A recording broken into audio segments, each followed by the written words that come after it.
যুবকের ঘর, আল্লাহু আকবার। তো রাসূল সাল্লাল্লাহু আলাইহি ওয়াসাল্লাম এই দারুল আরকামে বসেই বেসিকলি তিনি এই কোরআনের তালিম, এই শিক্ষা, এই পাঠদান মক্কাতে সেন্টার বেস তিনি শুরু করেছিলেন। এবং মদিনায় যদি আমরা দেখি, মদিনাতেও মসজিদে নববী নির্মাণের পরপরই মসজিদে নববীর একেবারে পেছন দিকে, এই হলরুমের পেছন দিকে যেরকম একটা জায়গা ছাউনির মতো, মসজিদে নববীর ঠিক পেছনে খেজুরের ডাল দিয়ে, খেজুরের পাতা দিয়ে ছাউনি দিয়ে একটা জায়গা তিনি করেছিলেন, যেটাকে আমরা আহলে সুফার সেন্টার হিসেবে জানি। মদিনায় তিনি সুফা ইউনিভার্সিটি প্রতিষ্ঠা করেছিলেন। তাহলে মক্কায় তিনি কোরআনের তালিম দিতেন দারুল আরকাম থেকে, আর মদিনায় যেয়ে তিনি আহলে সুফাদেরকে সেই সুফা এরিয়াতে সেখানে তিনি কোরআনের তালিম দিতেন। এবং সেখানে প্রায় 400 জন দরিদ্র মুহাজির সাহাবী সেখানে বসে কোরআনের হেফজ করত, রাসূল সাল্লাল্লাহু আলাইহি ওয়াসাল্লামকে বিভিন্ন বিষয়ে জিজ্ঞেস করত। ইসলামের বুনিয়াদি শিক্ষা, the basic of the basics of Islam, এ আহলে সুফার সাহাবারা সেখানে দুনিয়ার সব কিছুকে স্যাক্রিফাইস করে দিয়ে সেখানে ওনারা রাসূল সাল্লাল্লাহু আলাইহি ওয়াসাল্লামের কাছ থেকে তালিম গ্রহণ করতেন। এবং দূর দূরান্ত থেকে আগন্তুক সাহাবারা যখন আসতো তারাও এখানে থাকতো, যেহেতু 400 জন থাকার মতো একটা প্লেস। রাসূল সাল্লাল্লাহু আলাইহি ওয়াসাল্লামকে তারা দিনের খুঁটিনাটি বিষয় জিজ্ঞেস করতেন। এবং সালাত শেষে এরকম অনেক হাদিস পাওয়া যায় যে রাসূল সাল্লাল্লাহু আলাইহি ওয়াসাল্লাম আহলে সুফার সাহাবীদের সাথে ওখানে বসেছেন, তাদের সাথে গল্প করেছেন, তাদের প্রশ্নের বিভিন্ন উত্তর দিয়েছেন। তাহলে সেন্টার বেস শিক্ষাদান, এটা কিন্তু রাসূল সাল্লাল্লাহু আলাইহি ওয়াসাল্লামের জীবনী থেকে আমরা দেখেছি। এবং যখন মসজিদে নববীর পেছনে আহলে সুফাদের 400 জনের পরে যখন আরও বেড়ে যাচ্ছিল, তখন রাসূল সাল্লাল্লাহু আলাইহি ওয়াসাল্লাম মসজিদের বাইরে মুকরিম বিন নাওফাল রাদিয়াল্লাহু তাআলা আনহুর একটা ঘরে আরেকটা সেন্টার করেছিলেন, এটাকে বলা হতো দারুল কুররা। এভাবে একটার পর একটা সেন্টার রাসূল সাল্লাল্লাহু আলাইহি ওয়াসাল্লাম তিনি নির্মাণ করেছেন এবং দ্বীনের বাণীকে তিনি ছড়িয়ে দিয়েছেন। এবং এখান থেকে যারা শিক্ষা অর্জন করতো, বেসিকলি তারা তো হেফজ করতো, দ্বীনের অন্যান্য বুনিয়াদি ব্যাপারে তারা শিক্ষা গ্রহণ করতেন। তো এই সাহাবীদেরকে কুররা বলা হতো। তাদেরকে আবার রাসূল সাল্লাল্লাহু আলাইহি ওয়াসাল্লাম বিভিন্ন এলাকাতে মুআল্লিম হিসেবে প্রেরণ করতেন। এটা রাসূল সাল্লাল্লাহু আলাইহি ওয়াসাল্লামের সুন্নাহ ছিল যে কোনো এলাকায় দ্বীনের শিক্ষা দেওয়ার জন্য আগে মুআল্লিম পাঠাতেন। আমরা জানি যে হিজরতের আগে রাসূল সাল্লাল্লাহু আলাইহি ওয়াসাল্লামের আগেও তিনি মদিনাতে একজন সাহাবীকে পাঠিয়েছিলেন, মুসআব বিন উমাইর। এটা জানি না আমরা সবাই। মুসআব বিন উমাইরকে তিনি পাঠিয়েছিলেন। খুবই ড্যাশিং চেহারার ছিল, খুবই অ্যারিস্টোক্রেট একটা ফ্যামিলির ছিল। উনি এত চমৎকার পারফিউম ইউজ করতেন, উনি কোনো রাস্তা দিয়ে হেঁটে গেলে সবাই বুঝতো এই রাস্তা দিয়ে কিছুক্ষণ আগে হেঁটে গিয়েছে মুসআব বিন উমাইর। বাংলা একটা কথা আছে, আগে দর্শনদারি পরে গুণ বিচারী, এরকম একটা কথা আছে না? সো মদিনার লোকটা যাতে ইসলামের প্রতি খুব দ্রুত অ্যাট্রাক্টেড হয়, এজন্য তিনি আবু বকর রাদিয়াল্লাহু তাআলা আনহুকে পাঠাননি, ওমরে ফারুককে পাঠাননি, বরং মুসআব বিন উমাইর রাদিয়াল্লাহু তাআলা আনহুকে মুআল্লিম হিসেবে, he was the first ambassador of Islam, প্রথম অ্যাম্বাসেডর হিসেবে তিনি মদিনায় গিয়েছিলেন। এবং মদিনাতে আহলে সুফার মধ্য থেকে যারা অগ্রগামী ছিল, দারুল কুররা থেকে যারা অগ্রগামী ছিল, তাদেরকে আল্লাহ রাসূল সাল্লাল্লাহু আলাইহি ওয়া আলিহি ওয়াসাল্লাম জ্ঞান বিতরণের জন্য, কোরআন শেখানোর জন্য বিভিন্ন জায়গায় পাঠাতেন।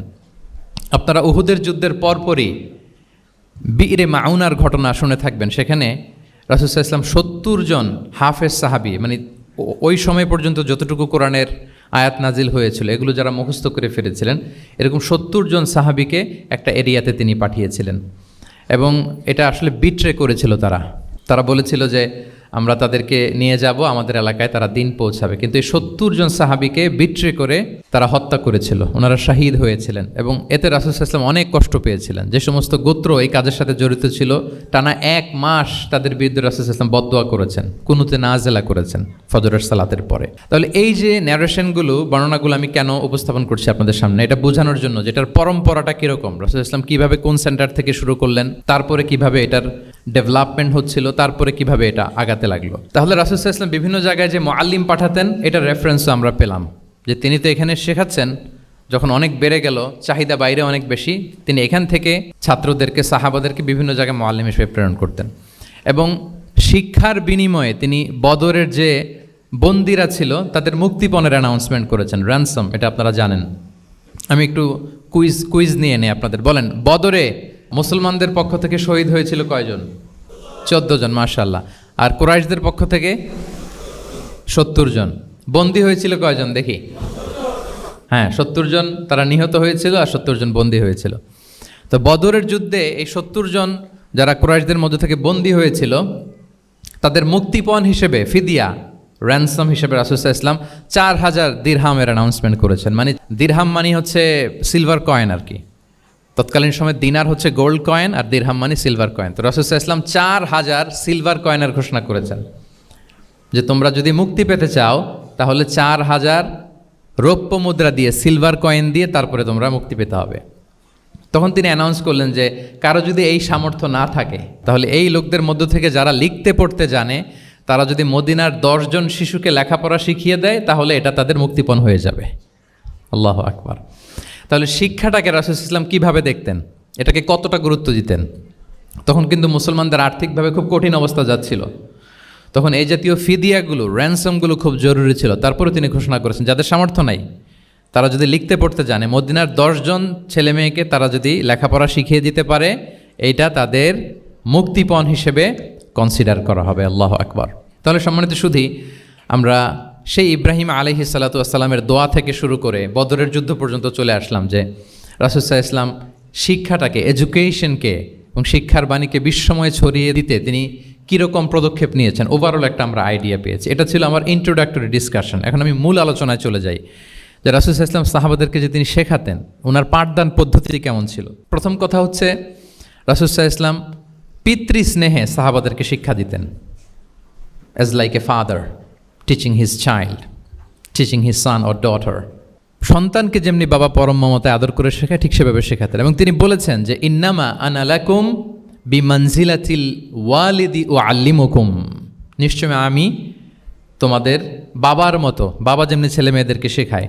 এবং এই হাদিসে এসছে যে রাসূল সাল্লাল্লাহু আলাইহি ওয়াসাল্লাম তাদেরকে শিখিয়েছেন সাহাবাদেরকে যে ওয়াশরুমে গেলে কিভাবে ক্লিন হইতে হবে, টু দ্য ডাইরেকশন অফ কেবলা বসা যাবে না, কেবলাকে পেছনে রেখে বসা যাবে না, এমনকি ঢিলাগুলোকে ইউজ করতে হলে ডান হাতে ইউজ করা যাবে না, বাঁ হাতে। তারপর এটা বেজোর হইতে হবে। এরকম ধরে ধরে উম্মাকে শিখিয়েছেন। নারীদের মেনস্ট্রুয়েশনাল পিরিয়ডের ব্যাপারে বিধানগুলো শিখিয়েছেন। স্বামী স্ত্রীর অন্তরঙ্গ মুহূর্তের ব্যাপারে মাসআলা কি, ব্যাপারগুলো কি, লিগ্যাল অপিনিয়ন কি, ধরে ধরে বাবা মা যেমনি ছেলে মেয়েদেরকে ধরে ধরে শিখিয়ে দেয় যে এইভাবে this is good and this is bad, dos and don'ts যেমনি মা বাবা শেখায়, আল্লাহ রাসূল সাল্লাল্লাহু আলাইহি ওয়াসাল্লাম বলেন ইন্নামা আনা লাকুম বিমানজিলাতিল ওয়ালিদি ও আল্লিমুকুম, আমি তোমাদের বাবার মতো, বাবা যেমনি শেখায় পরম মমতায়, এভাবে আমি তোমাদেরকে শিক্ষা দিই। এবং রাসূল সাল্লাল্লাহু আলাইহি ওয়াসাল্লাম খুব সহজ করে উপস্থাপন করতেন, কোনো কিছুকে জটিল করতেন না। এটা কিন্তু একজন আদর্শ শিক্ষকের বৈশিষ্ট্য। মানে as easier as you can, যত সহজ করে আপনি আপনার প্রেজেন্টেশনটা করতে পারবেন তত বেশি আপনার শিক্ষার্থীরা আপনার কাছ থেকে ওই মেসেজ, ওই শিক্ষা, সেটা ওই বার্তাটা তারা গ্রহণ করতে পারবে। এবং সহিহ মুসলিমের হাদিস, আল্লাহ রাসূল সাল্লাল্লাহু আলাইহি ওয়াসাল্লাম তিনি বলেন ইন্নাল্লাহা লাম ইয়াবআসনি মুআন্নিতান ওয়ালা মুতাআন্নিতান ওয়ালাকিন বাআসানি মুআল্লিমান মুয়াসসিরান। আল্লাহু আকবার। আল্লাহ তাআলা আমাকে কঠোরতা আরোপকারী, জটিলকারী করে প্রেরণ করেননি, বরং সহজভাবে, সহজ পন্থায় শিক্ষাদানকারী শিক্ষক হিসেবে প্রেরণ করেছেন। লিটারেলি তিনি মুয়াসসিরান শব্দটা ব্যবহার করেছেন। যেহেতু এখানে ইসলামিক স্টাডিজ, কোরআন, হাদিস যে ডিপার্টমেন্টের শিক্ষার্থী বন্ধুরা আপনারা যারা আছেন, আপনারা শব্দের অর্থটা লিটারেলি বুঝতে পারতেছেন যে তিনি বলেছেন মুআল্লিমান মুয়াসসিরান, আমি সহজপন্থী শিক্ষক হিসেবে প্রেরিত হয়েছি। কোনো জিনিসকে কঠোরতা আরোপ করার জন্য, কঠিন করে প্রেজেন্ট করার জন্য আল্লাহ আমাকে পাঠাননি। রাসূল সাল্লাল্লাহু আলাইহি ওয়াসাল্লাম use to make things easy and easy, খুব সহজ করে উপস্থাপন করতেন। এবং রাসূল সাল্লাল্লাহু আলাইহি ওয়াসাল্লামের শিক্ষাদান পদ্ধতি ছিল অপটিমিস্টিক, আশাব্যঞ্জক, আশাবাদী। অর্থাৎ তিনি যখন কিছু বলতেন, শেখাতেন, মানুষ আশাবাদী হয়ে উঠত, কনফিডেন্ট পেত, ভয় পেত না। আমরা অনেক সময় মানুষকে খুব ভয় দেখাই।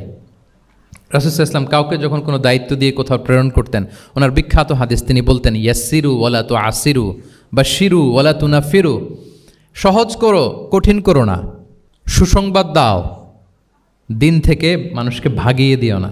মানে আমাদের প্রেজেন্টেশন যেন এমন না হয় যে আমাদের কথা শুনে মানুষ ভাগে, কাছে আসে না, বরং এমনভাবে প্রেজেন্টেশন করো যাতে মানুষ কাছে আসে, কমফোর্ট ফিল করে, ওইটাকে রিসিভ করে এবং জীবনের সাথে সে অ্যাডজাস্ট করতে পারে। সাহাবাদেরকে যখন কোনো জিনিস বুঝাতেন, খুব ধীরস্থিরভাবে কথা বলতেন, কখনো কথা বলার ক্ষেত্রে রাশিং করতেন না, তাড়াহুড়ো করতেন না, নেভার এভার। এবং অনেক সাহাবারা খুব দ্রুত হাদিস বর্ণনা করলে আম্মা জান আয়েশা রাদিয়াল্লাহু তাআলা আনহা এটা অপছন্দ করতেন। বিশেষ করে আবু হুরায়রা রাদিয়াল্লাহু তাআলা আনহুর ব্যাপারে তিনি অবজেকশন দিয়েছিলেন যে তুমি যেভাবে বলো, নবী সাল্লাল্লাহু আলাইহি ওয়াসাল্লাম কিন্তু এত দ্রুত বলতেন না, তুমি যেমনি গড়গড় করে বর্ণনা করো, আল্লাহ রাসূল সাল্লাল্লাহু আলাইহি ওয়াসাল্লাম এত দ্রুত বর্ণনা করতেন না। লাম ইয়াকুন ইয়াসরুদুল হাদিসা কাসারদিকুম কানা ইউহাদ্দিসু হাদিসান লাউ আদ্দাহুল আদ্দুল আহসাহু, এমনভাবে প্রিয় নবী কথা বলতেন যে কেউ যদি চাইতো তিনি এই কথার মধ্যে কয়টা বাক্য বলেছেন, কয়টা শব্দ বলেছেন, চাইলে হাতে গুনে ফেলতে পারত। এত প্রেসাইজ অ্যান্ড ক্লিয়ার ছিল। তিনি কয়টা বাক্য বললেন এই বক্তব্যে, কয়টা শব্দ বললেন, এটাও গুনে ফেলা যেত। আল্লাহু আকবার। কানা ইয়াতাকাল্লামু বিকালামিন বাইনাহু ফাসলুন ইয়াহফাযুহু মান জালাসা ইলাইহি। এবং কথা বলতে বলতে মাঝখানে পজ দিতেন, মানে একটু থামতেন, ফলে যারা শুনতো তারা একেবারে মুখস্থই করে ফেলতে পারত। আল্লাহু আকবার। এটা কিন্তু একজন আদর্শ শিক্ষকের বৈশিষ্ট্য, যে খুব ধীরস্থিরভাবে আমি কথা বলবো, মাঝে মাঝে পজ দিব। রাসূল ইসলাম পজ দিতেন, থামতেন, যাতে ছাত্ররা নিতে পারে। সব শিক্ষার্থীদের এক ধরনের ক্যাপাসিটি না, ক্যাপাসিটি ইস্যু নিয়ে আমি সামনে কথা বলতেছি ইনশাআল্লাহ। তো তাহলে এইভাবে তিনি বেসিকলি তালিম দিতেন বা প্রেজেন্ট করতেন। আচ্ছা, শিক্ষা দেওয়ার ক্ষেত্রে দুইটা ধরন ছিল রাসূল সাল্লাল্লাহু আলাইহি ইসলামের। কখনো হয়তো 1-on-1 মিটিং, একজন সাহাবীকে টার্গেট করে তাকে কিছু শেখাচ্ছেন, জানাচ্ছেন বা বলছেন।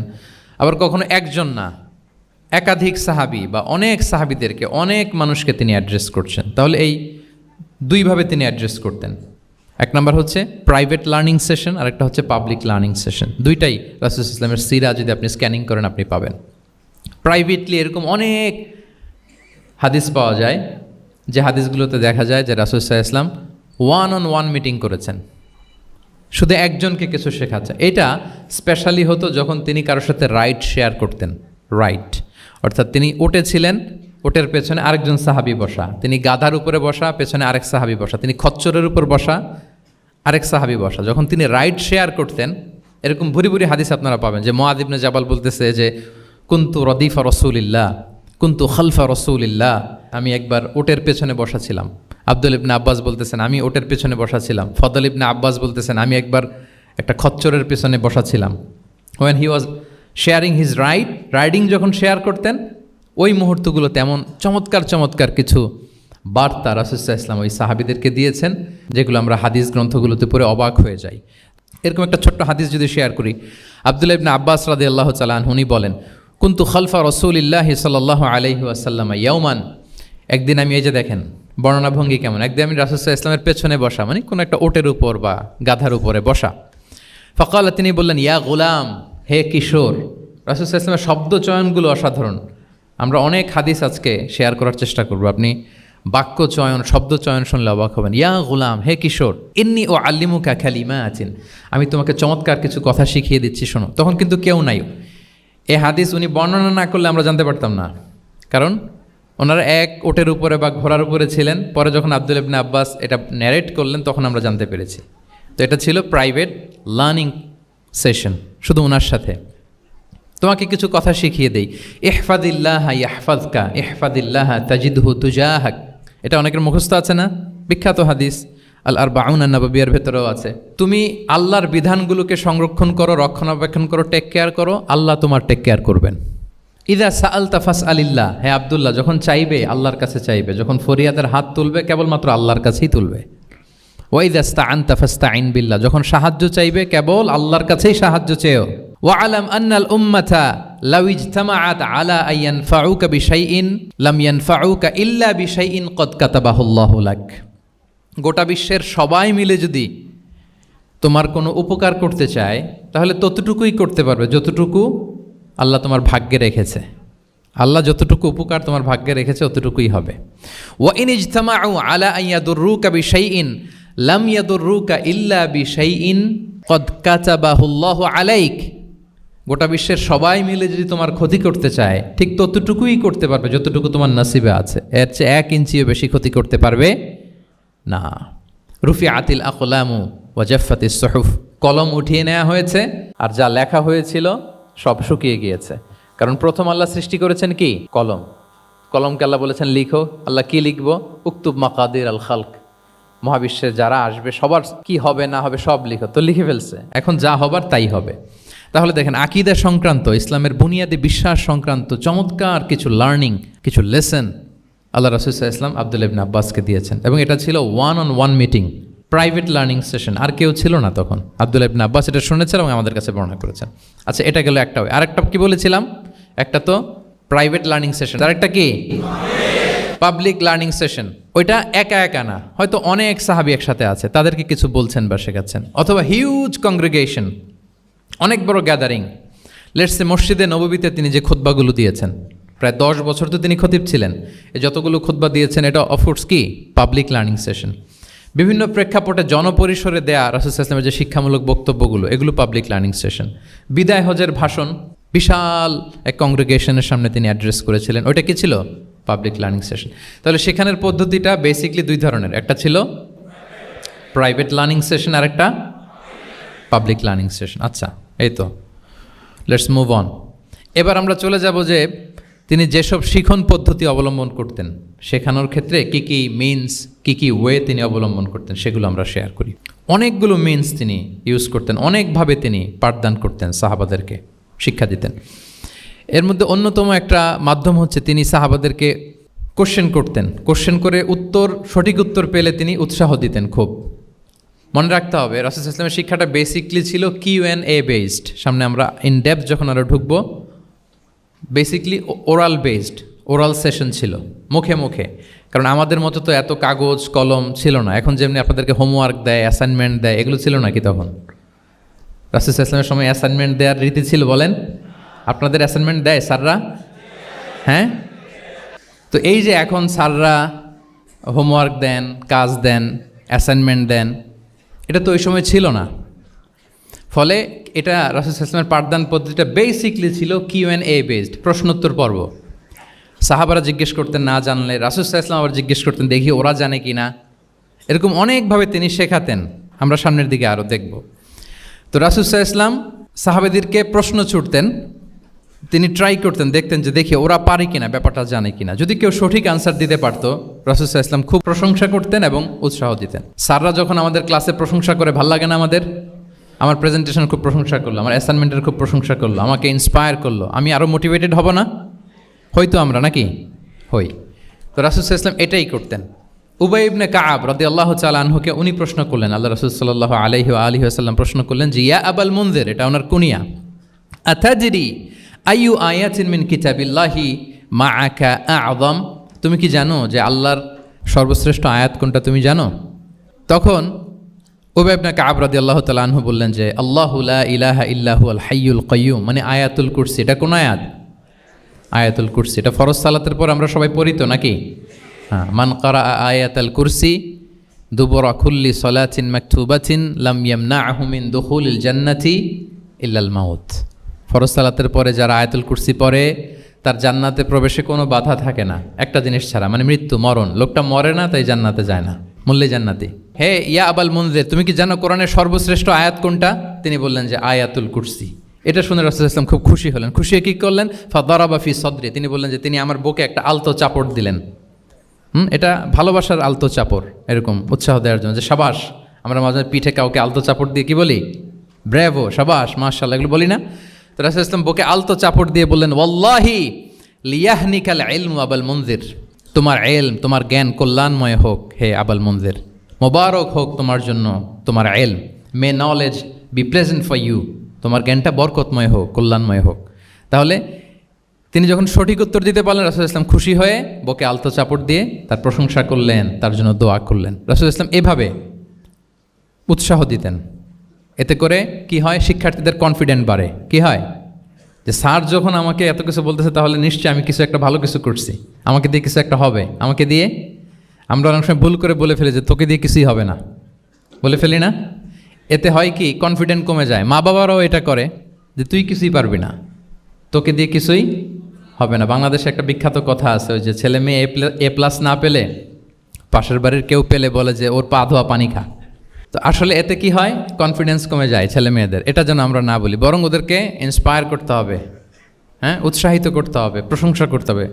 সাহাবীদের ভালো কিছু দেখলে সঠিক উত্তর তারা দিতে বলে রাসূল সাল্লাল্লাহু আলাইহি ওয়াসাল্লাম এভাবে প্রশংসা করতেন। আচ্ছা, গেল, এটা একটা পদ্ধতি। আরেকটা হচ্ছে কোনো গুরুত্বপূর্ণ জিনিসকে এমফেসাইজ করার জন্য রাসূল সাল্লাল্লাহু আলাইহি ওয়াসাল্লাম রেপিটেশন করতেন, তাকরার করতেন।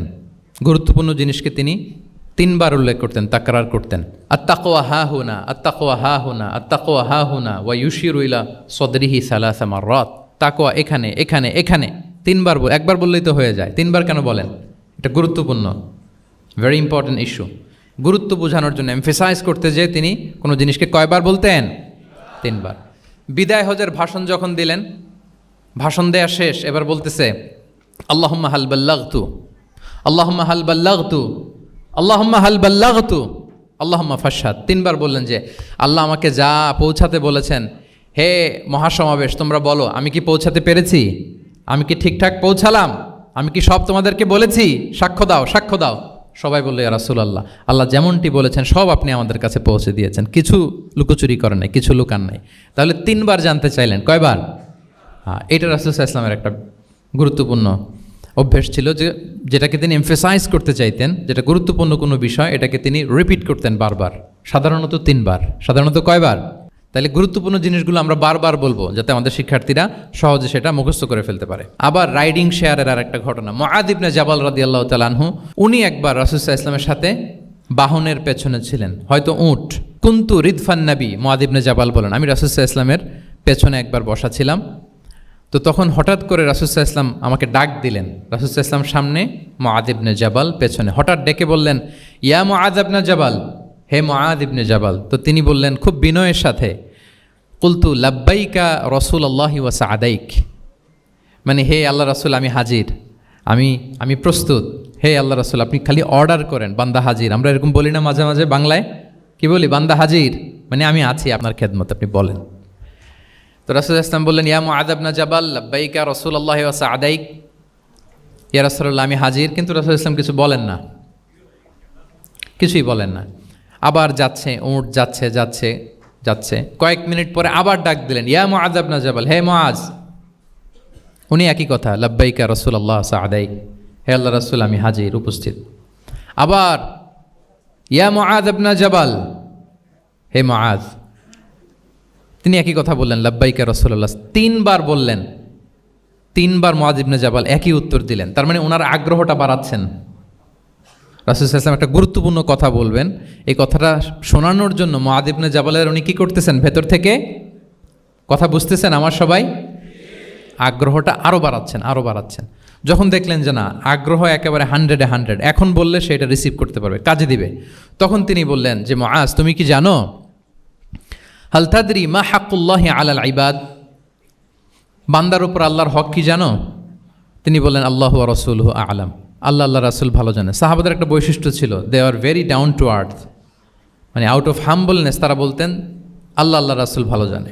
তো তিনি বললেন যে আল্লাহর বান্দার উপর আল্লাহর অধিকার হচ্ছে যে বান্দা কখনো আল্লাহর সাথে শিরক করবে না, এক আল্লাহর ইবাদত করবে। কিছুক্ষণ পর আবার ইয়া মুআয ইবনে জাবাল, দেখেন কি স্টাইল, মানে রাজকীয় একটা স্টাইল, ইয়া মুআয ইবনে জাবাল।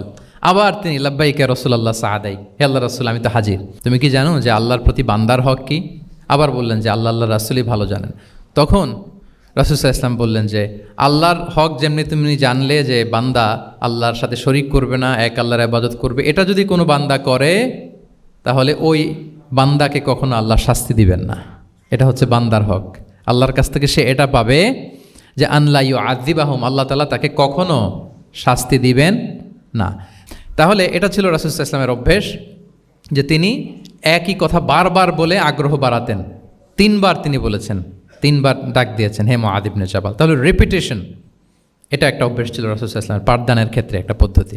আচ্ছা, রাসূল সাল্লাল্লাহু আলাইহি ওয়াসাল্লামের আরেকটা পদ্ধতি ছিল যে তিনি ধারণ ক্ষমতা অনুযায়ী নির্দেশনা দিতেন, considering the state of the addressee, যাকে অ্যাড্রেস করতেছেন তার ক্যাপাসিটি কতদূর এটা বুঝে শুনে বলতেন, খুব বাড়িয়ে বলতেন, বেশি কিছু বলতেন না। এক বেদুইন আসলো, বেদুইন মানে সে মরুপল্লীতে থাকে, শহরের যে নিয়মকানুন জানে না, সভ্যতার ছোঁয়া তার মধ্যে লাগেনি। এসে বলল দুল্লানি আলা আমাল আমিলতুহু ইদা আমিলতুহু দাখালতুল জান্নাহ, হে নবী আপনি আমাকে এমন একটা আমল শিখায় দেন যেটা করলে আমি জান্নাতে যাব। তো রাসূল সাল্লাল্লাহু আলাইহি ওয়াসাল্লাম দেখলেন লোকটা বেদুইন, শহরে লোক না, আবার খুব সহজ সরল, একেবারে সাদামাটা।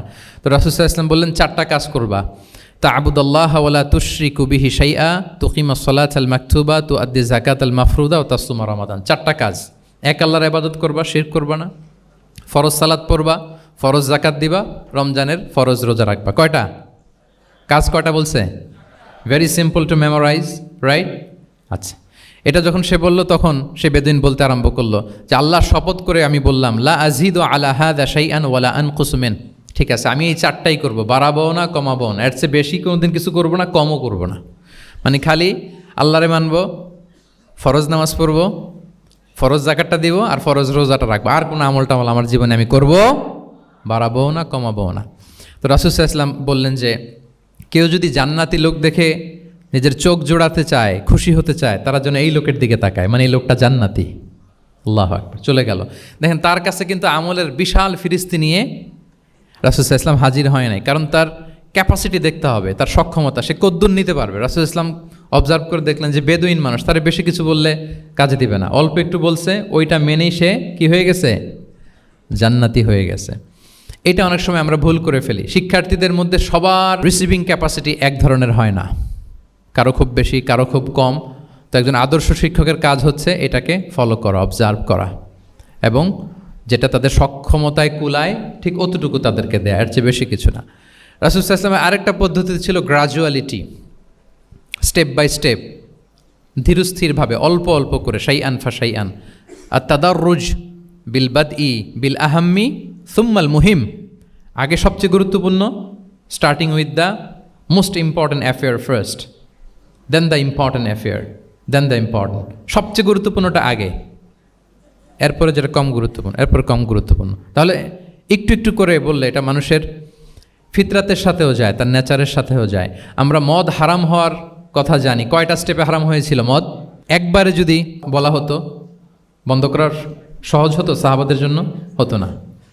অনেকে আছে দেখবেন যে চেইন স্মোকার, বুঝতে পেরেছেন তো? মানে অনেক সিগারেট খায়, লেটসে দিনে 10 থেকে 15টা খায়।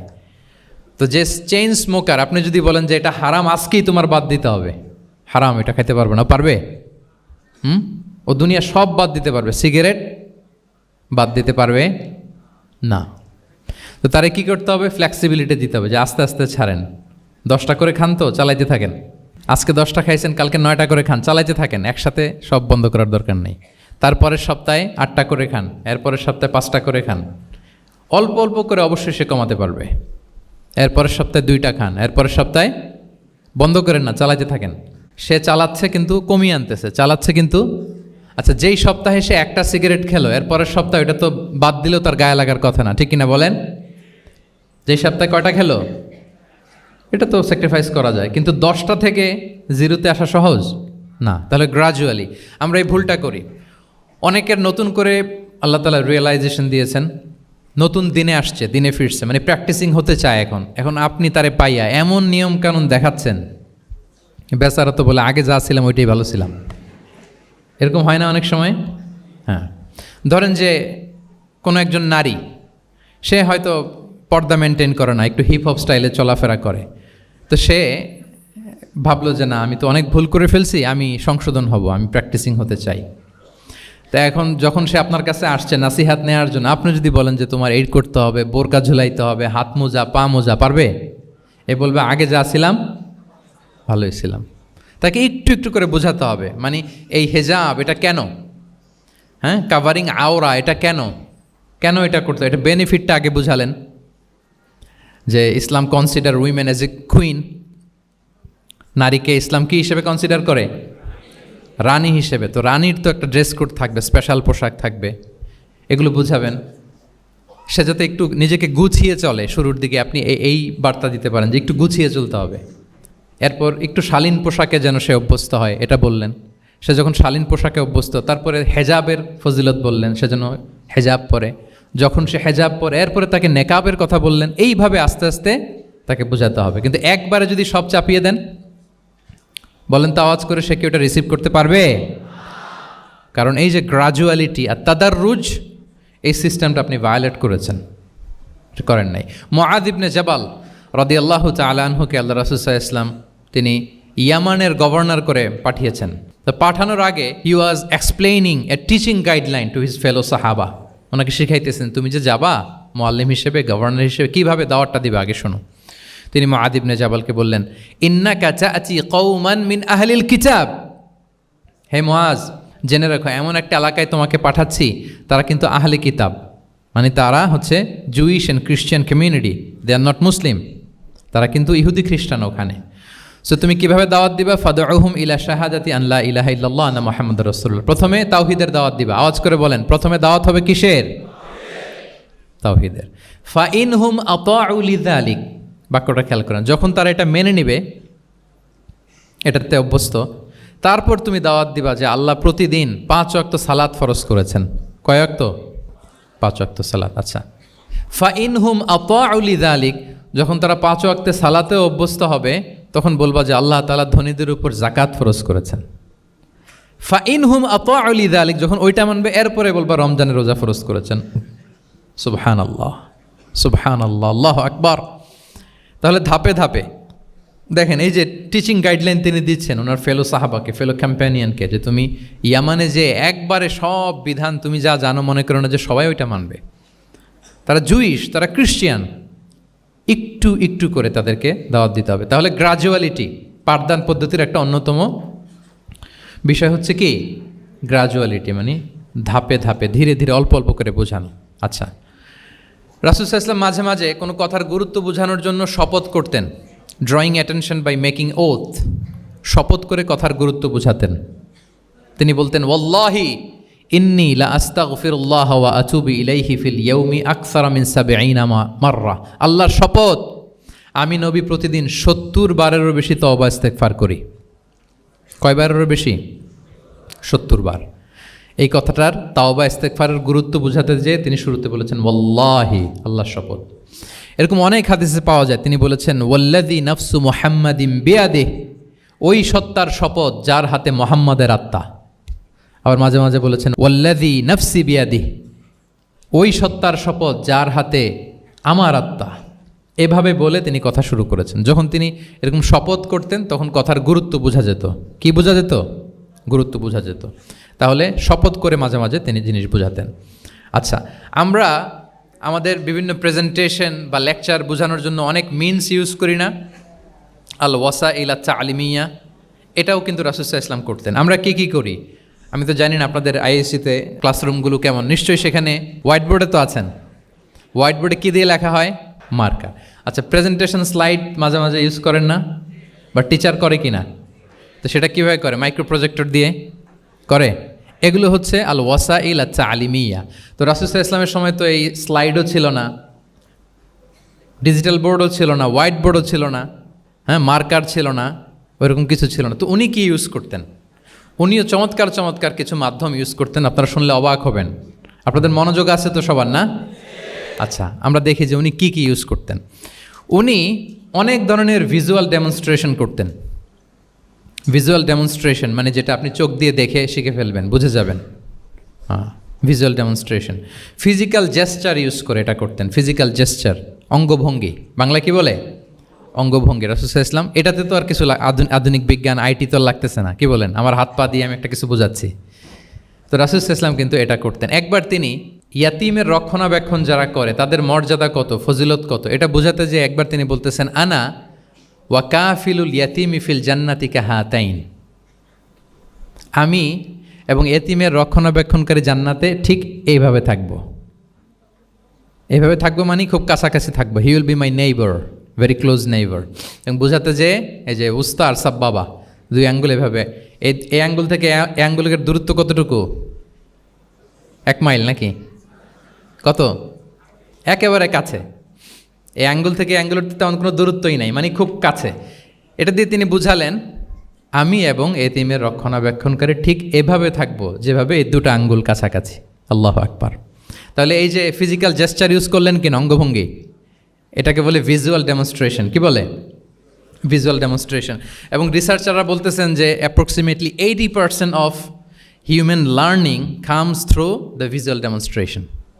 মানে আইজ দিয়ে, চোখ দিয়ে আমরা আমাদের শেখার 80% শিখে ফেলি। আমাদের শিখনের অলমোস্ট 80% আমরা দেখে দেখে শিখি। তাহলে রাসূল সাল্লাল্লাহু আলাইহি ওয়াসাল্লাম ভিজুয়াল ডেমনস্ট্রেশন করলেন, আনা ওয়া কাফিলুল ইয়াতীমি ফিল জান্নাতি কাহাতাইন। আচ্ছা, আরও দেখি হাদিসে এরকম আরও পাওয়া যায়। আমরা যে মুমিনরা ভাই ভাই, বিভিন্ন হাদিসে বিভিন্ন টেক্সটে রাসূল সাল্লাল্লাহু আলাইহি ওয়াসাল্লাম বলেছেন। এটা ইসলামের একটা খুব মৌলিক কথা, আমরা সবাই জানি না? আমরা সবাই কি এই অডিটোরিয়ামে আমরা যারা বসে আমরা সবাই কি? আল মুমিনু আখুল মুসলিম, একে অপরের ভাই। আমাদের মধ্যে আবার আরেকটা সমস্যা আছে, আমরা দেখা যায় যে প্রত্যেকে যেই দল করে ওই দলের এরা ভাই ভাই আর কি, এরকম।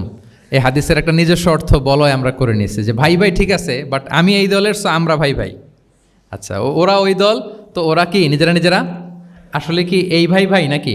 না, যারাই কালেমা শাহাদাতে বিশ্বাসী, যারা আমাদের কেবলাকে কেবলা মানে, যারা ঈমান এনেছে তারা সবাই আমরা কি ভাই ভাই।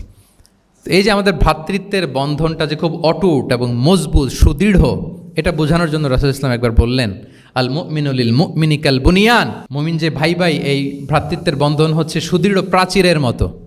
ইয়াশুদ্দু বা'দুহু বা'দা, ওয়ান সাইড স্ট্রেংথেনিং দ্য আদার।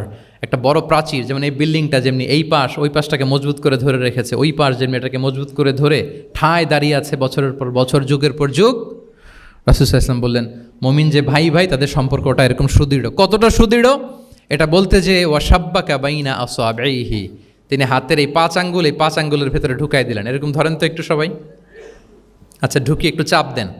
এখন ব্যাপারটা অনেক মজবুত হয়ে গেল না? হ্যাঁ, কেউ চাইলে কি সহজে ছোটাতে পারবে না?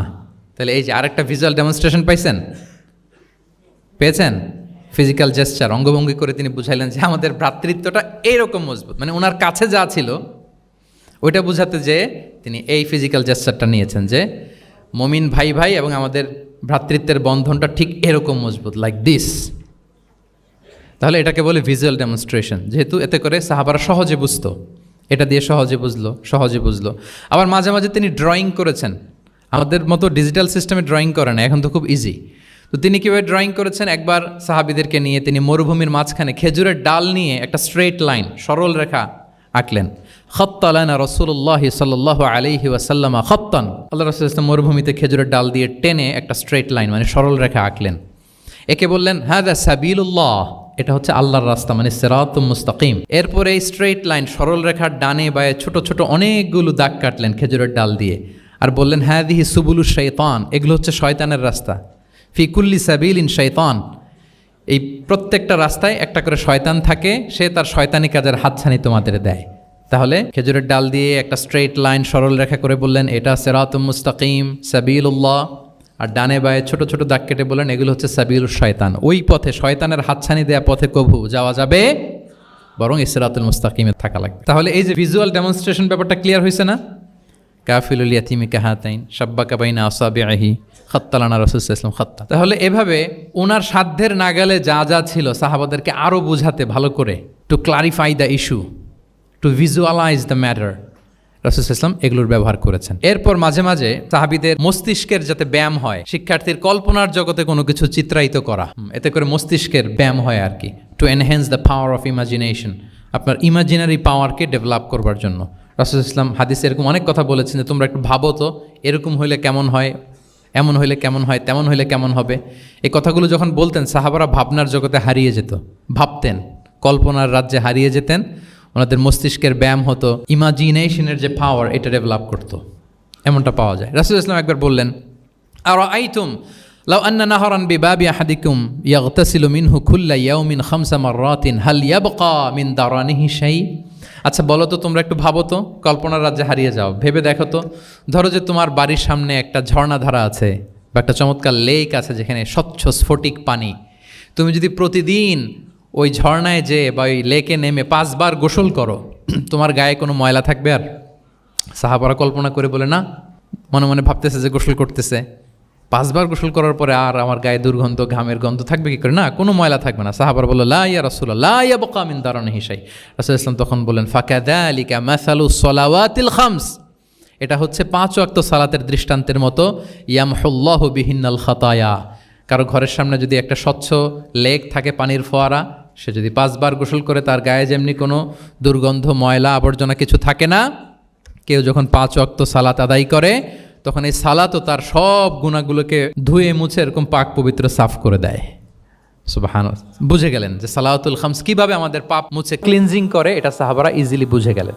তাহলে ভেবে দেখো তো, চিন্তা করো তো, এটা বলে বেসিকলি দ্য পাওয়ার অফ ইমাজিনেশনকে রাসূল সাল্লাল্লাহু আলাইহি ওয়াসাল্লাম এনহ্যান্স করার চেষ্টা করলেন। এভাবেও সাহাবাদেরকে তিনি মাঝে মাঝে বুঝাতেন। রাসূল সাল্লাল্লাহু আলাইহি ওয়াসাল্লাম মাঝে মাঝে দেখা যায় যে সহজ করে বুঝাতে যে রূপক অর্থবোধক শব্দের প্রয়োগ করতেন, মাজাজ বা ইস্তেআরা।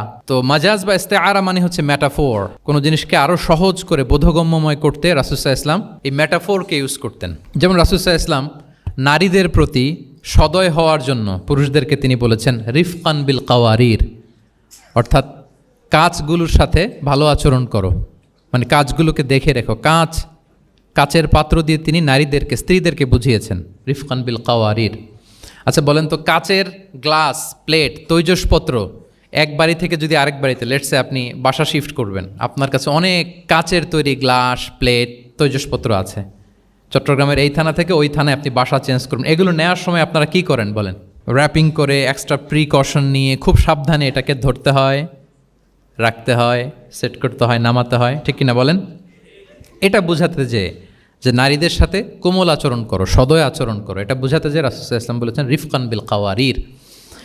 একবার স্ত্রীরা, আমাদের আম্মা জানেরা রাসূল সাল্লাল্লাহু আলাইহি ওয়াসাল্লামের সাথে সফরে যাচ্ছেন, খুব সম্ভবত হজের সফরে, তো ওনারা যখন পালকিতে চড়বেন, ওখান থেকে হাওদাজে উঠাবেন, খুব দ্রুত তাড়াহুড়ো করে কিছু লোকজন ওই পালকি উঠাচ্ছিল, তখন রাসূল সাল্লাল্লাহু আলাইহি ওয়াসাল্লাম বললেন ওয়াই হাক ইয়া আনজাসা সাউকাকা রিফকান বিল কাওয়ারির, খুব সাবধানে নিয়ে যাও, কাজগুলোকে একটু দেখে শুনে নাও, কাচের বোতলগুলো, গ্লাসগুলো দেখে শুনে নাও, মানে স্ত্রীদেরকে একটু দেখে শুনে যত্নের সাথে নিয়ে নাও।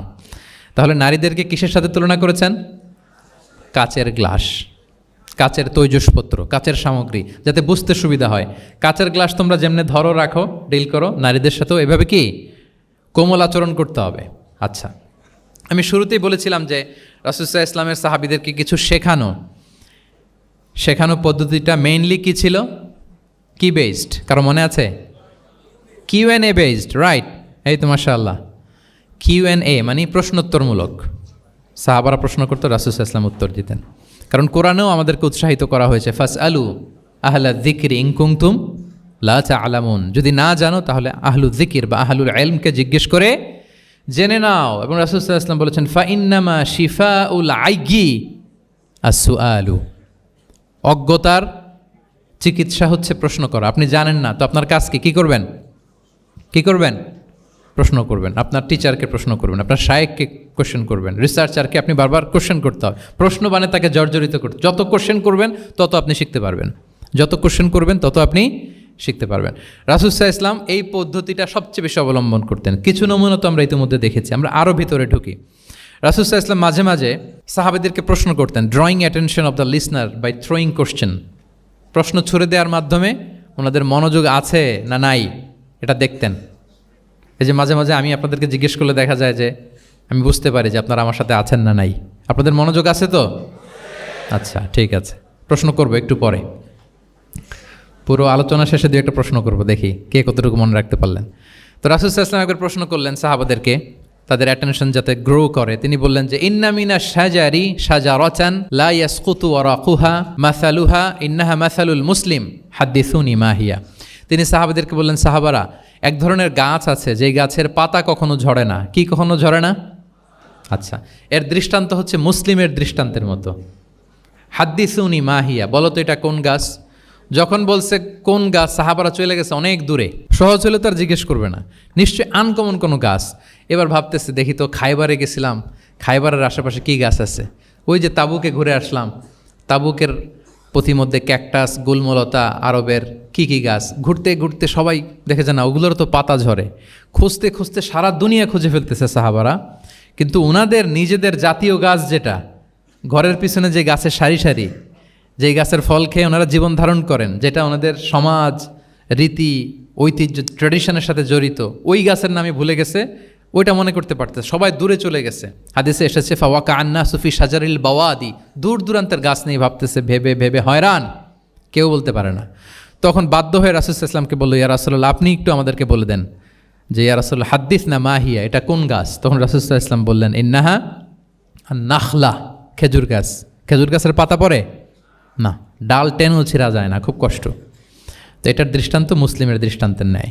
তাহলে কোনো সাহাবারা পারলেন না। পরবর্তীতে হাদিসের যিনি বর্ণনাকারী আব্দুল্লাহ ইবনে ওমর তখন ছোট ছিলেন, বাড়িতে যাওয়ার পথে ওমর রাদিয়াল্লাহু তাআলা আনহুকে বলতেছেন যে বাবা, আব্বা, এটা যে খেজুর গাছ আমার কিন্তু মাথায় আসছিল।